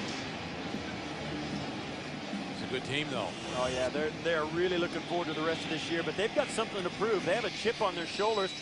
Last year the last 2 years they've been in the playoffs, 1 game and out. They really want to change their fortunes in the postseason. It's George Katabalos, great player at Purdue, a defensive backfield coach for the Colts. Coming up on the Subway postgame show, join Jim, Mike, Randy, and Jerry for all the scores and highlights, plus the latest NFL news. That's coming up on a Subway postgame show. Opening day, I'll tell you, a team is going to surprise some people. Right now, they're surprising the Ravens. That's the Cincinnati Bengals. Cincinnati Bengals. Darnay Scott back in the lineup. Best runner in football. Maybe not the best all-around back. Corey Dillon gets my vote. That guy is He'll incredible flatten weapon. the defensive tackle with his power. You and I did the game last year when he set the NFL rushing record for a single game with 278 yards. The Bengals are for real this year. Well, you finished that bad for so long. You should have some great players in there. Unfortunately, you're right. Rob Johnson again is protected well. Here comes the rush. Penalty marker down. This will come back. Rob Johnson running well. He is really mobile. Bad hip and all as he's inside the 5-yard line. But in their backfield, the Bills' backfield, is a penalty marker holding against the Bills. It all comes back, negating a 21-yard gain.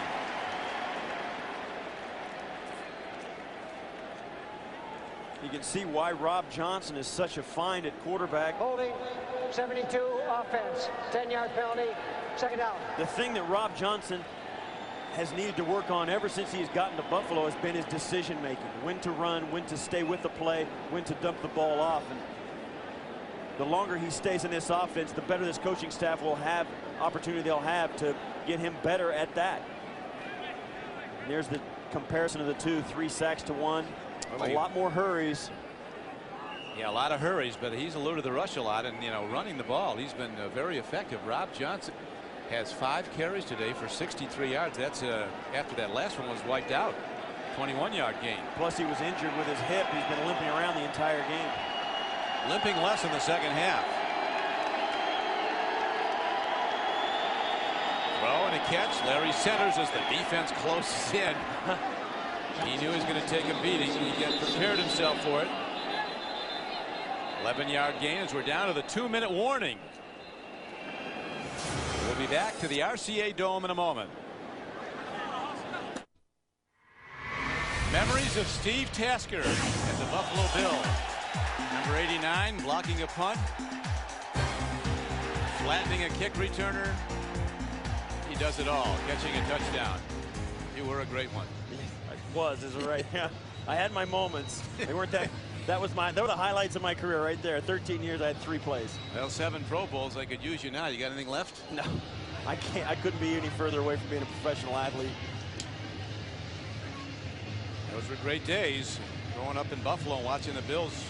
This is a guy right 1960. here. Yeah, and these are guys right here in the Indianapolis Colts that are in for some great days this year. Coach Moore, they all said they were plenty nervous about this Bills team. They're too used to what they've seen over the years from the Bills. Rob Johnson now, 3rd down coming up. Needs long yardage. Here comes the rush. Here comes Ellis Johnson. Rob Johnson wearing out people, and finally he's taken down. Chad Bratsky. Now here's a guy that wasn't even going to play today. All over the field, a loss of 17 yards. And that's the crusher right there. Rob Johnson trying to make something happen, and that's when you'd like to see him make a better decision. Bad idea to hold on to the football right there. He's going to try and go all the way back, then decides not to. He's caught, and they have no chance for a field goal. They have no chance for a touchdown. Minus 17 yards on a play like that is a crusher, and that's one of the problems Rob Johnson has been haunted by.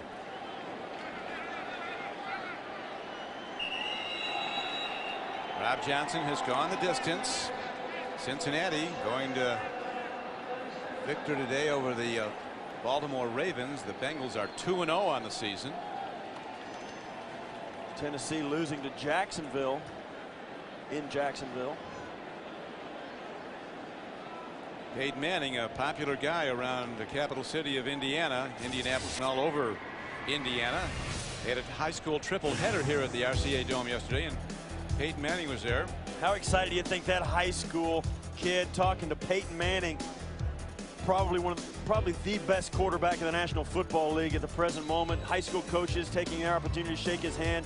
This is his idea. He and a bunch of business partners throughout the community in the state of Indianapolis put on these games with a lot of very small high schools in the Indiana area, in the state of Indiana, and all the proceeds went to the foundation sponsored by him. And if there's a hallmark about him as a person, he's just like his father, Archie Manning, who's the great player, quarterback. He's a nice guy. He'll never be a big shot. Those were all inner city schools that played in those games yesterday, and he said that when he was a kid, the memory he had was being able to play in the Superdome when he grew up in New Orleans, and he wanted to give the same opportunity to kids here in Indianapolis. Bills on 4th down. They need 34. Rob Johnson's going to air it out. Big time arm into the end zone, up for grabs. Touchdown. Touchdown. 1:25 left to go. It's 42-26. A 40-yard touchdown play. Peerless Price coming down with the ball, and that, I'll tell you what, watch in the end zone, this is nothing but a running street fight in the end zone. Peerless Price ends up, but watch had the contact and all the penalties, all the interference, offensive and defensive. They'll never call anything down here. Watch as he slips inside the double team, catches the ball. The Colts defenders have got to play the football, and Rob Johnson lets it go and watches what happens. Ooh. Corey Halsey gets hit by his own guy now for the touchdown. Go for 2. Still with a 1:25 left to play. Rowe, fade pattern, and it is broken up. Beautifully done by Macklin. He felt he was interfered with, but he broke up the play. That's what his job was. He was interfered with by Peerless Price.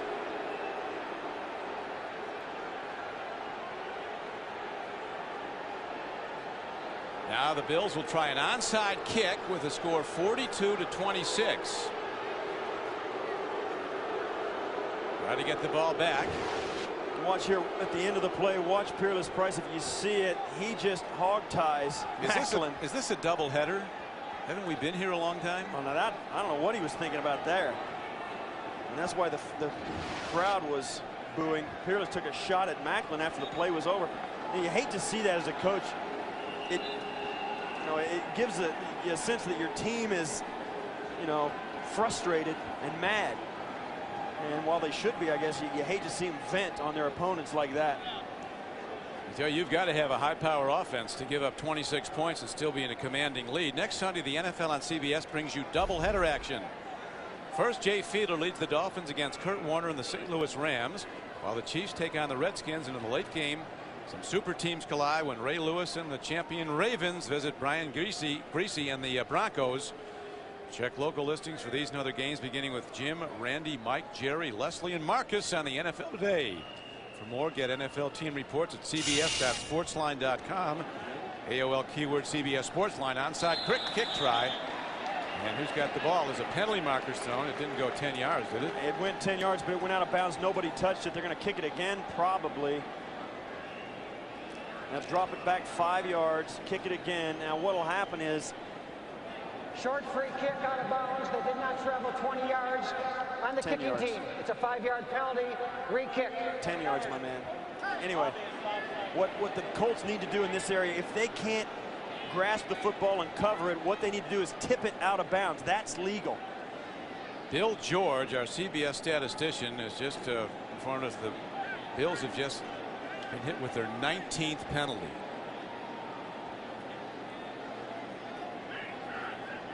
Right now, as rookie Dan O'Leary looks on, another onside kick try. Brian Moorman will bounce it down the field.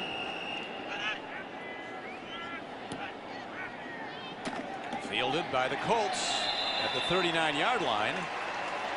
And as the Indianapolis RCA Dome is pretty much emptied out now, you would think the Colts in their wisdom would run the ball and run out the game. Yeah, they'll just kneel down on the ball now. There's a minute 24 left. Buffalo has no timeouts left. Peyton Manning can kneel down on the ball twice or 3 times and the game will be over. You've been saying during the timeouts, why don't they take out the starters? That's not the way Mora plays it. No, he certainly Manning's doesn't. still in. Edgerrin James is still in. Frontline troops all the way. And there's the Bills have got some obvious shortcomings of playing against a team like Indianapolis in a situation like this. Indianapolis comes out and wins big offensively. But let's face it, Buffalo did look much better offensively than they did opening week. But let's face it, they have got a ways to go. Rob Johnson played a little better today. Travis Henry continues to improve. But for the Indianapolis Colts, they are on an absolute roll even at this early point of the season. They look to be as good a football team as there is in the National Football League, and a lot of it's because of that guy right there. Manning had a terrific day. 23 of 29 completions, 420 yards. Threw for 4 touchdowns, ran for 1, was intercepted once. Actually threw 5 touchdowns, but one was to the Bills rookie. Was run back for a touchdown by Nate Clements. And that will do it pretty much as the well, they got to probably do it once more as Manning tells his team, get in alignment. We're going to do this again.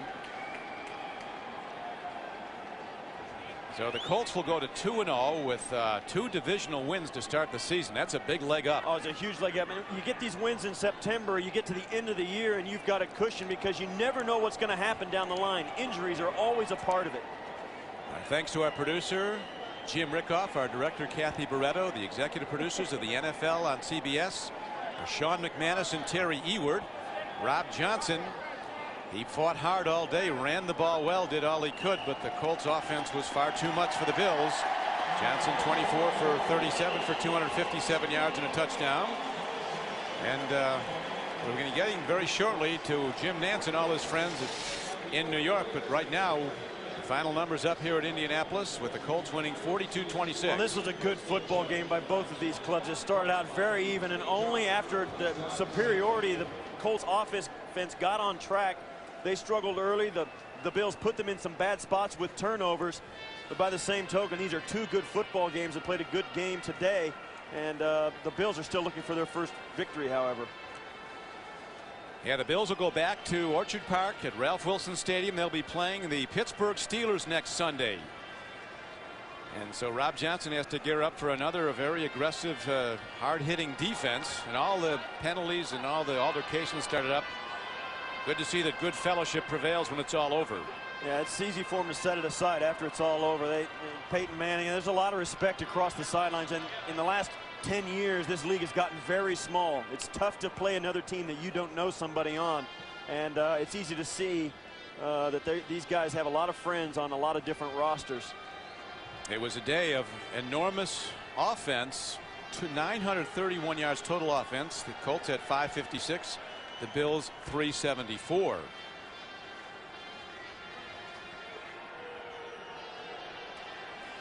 Now for Steve Tasker, this is Don Criqui saying so long from the RCA Dome in Indianapolis, where the final score is the Indianapolis Colts 42, the Buffalo Bills 26. They'll be meeting. Hope you enjoyed the game of your choice, everybody. I'm Spencer Tillman, your NFL Sunday ticket guide. I'll be back in 30 seconds with scores and updates from today's early action and a rundown on the late kickoffs right after this. The greatest battle of the last great war. One hero will rise up. Here, but let's go for 3. We got another one coming. We're going to go home and get the 3rd one. Hip hip! Hooray! Hip hip! Hooray! Hip hip! Hooray! Way to go, Chargers! All right, hip hip hooray, Coach Riley, congratulations. And the Chargers have already now exceeded their win total of a year ago. They're 2-0. Next week we'll be taking on Cincinnati, which has now just gone final, defeating Buffalo Bills by a score of 42-26. Gaudy numbers to be sure for the triplets. How about this? 421 yards passing for Peyton Manning, go along with 4 touchdown passes. Edgerrin James, 111 yards, 5th consecutive 100-yard performance for him. Previously, that record was held by Eric Dickerson. Marvin Harrison, 7 receptions for 146 yards. So the high-dollar guys earning their money today. Let's take a look at some other scores around the league early today. And a shocker. How about this? Cincinnati, 2-0 now, 21-10 winners over Baltimore. John Kitna threw for a touchdown and ran for another. It's tough to win when you have 6 turnovers, as did the defending champions. Other scores, another upset. Jacksonville has defeated Tennessee by a count of 13-6. Eddie George, 79 yards. Stacey Mack with 80 yards, 1 touchdown, replacing Fred Taylor. Steve McNair out with a shoulder injury. O'Donnell was not able to bring the win home. All right, everybody, some other scores to pass along. Oakland and Miami, 18-15, the final there in that contest. Jay Fiedler punching it in late with 5 seconds to go. Chicago hammered Minnesota 17-10. Minnesota offense non-existent so far this year. Atlanta with the 24-16 win over Carolina.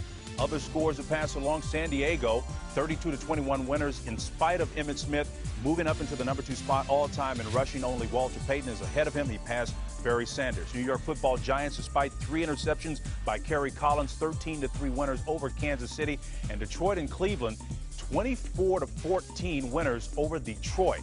Other scores to pass along to you in the late games that are just underway: New York Jets, New England, Philadelphia, and Seattle. St. Louis and San Francisco all scoreless with play in the first. Enjoy the game of your choice, everybody. I'll see you later for a full wrap-up on all the action here on NFL Sunday Ticket.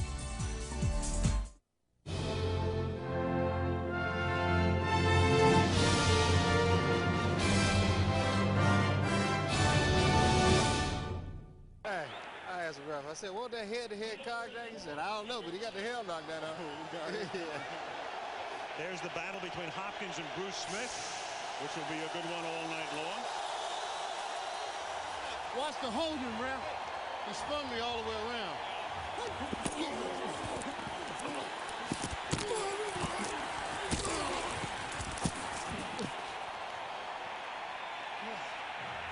Oh, that ain't necessary now. All right.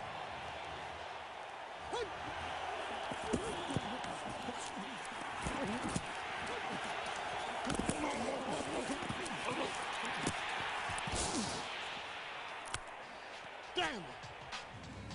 Man, I had him like I beat him clean, and I came around there. He came outside of me.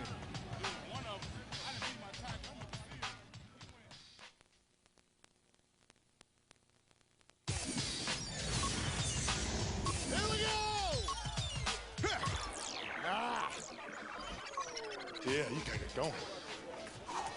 Let's go now. Arrowhead, baby. Arrowhead. Come on.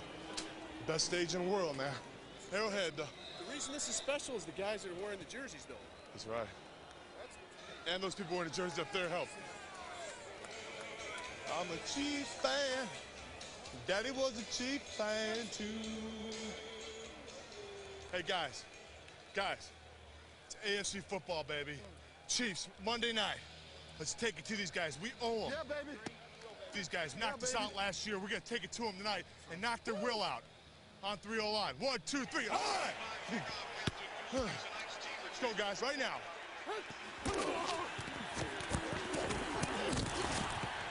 16/Ross. I want 16. Come on, baby.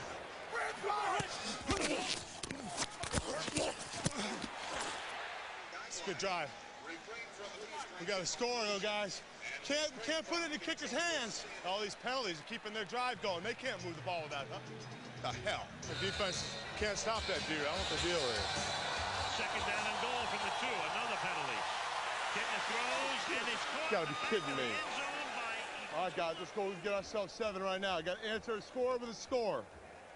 Hey, guys, we got to carry our boys for a while here. Let's go until they get figured out.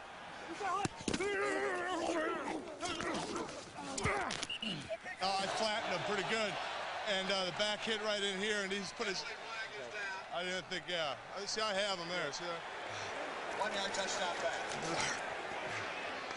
It's a 32. Wide right, zebra counter motion, 70x hook, fullback wide left. 32. Two, Will. 94.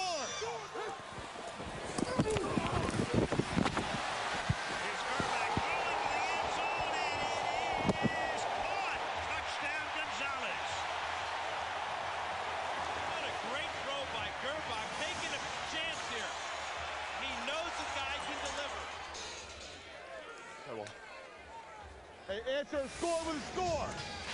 Let's go.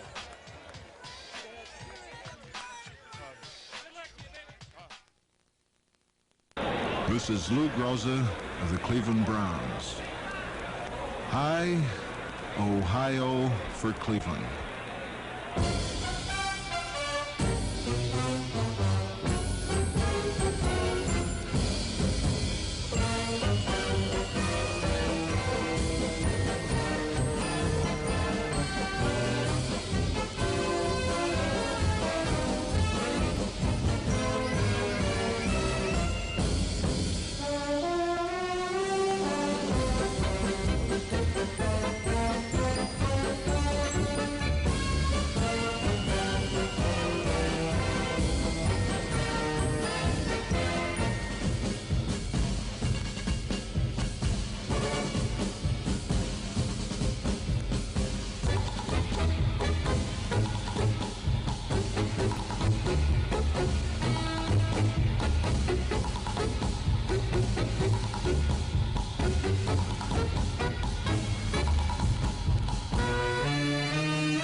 Been to the big dance, had my share of fame.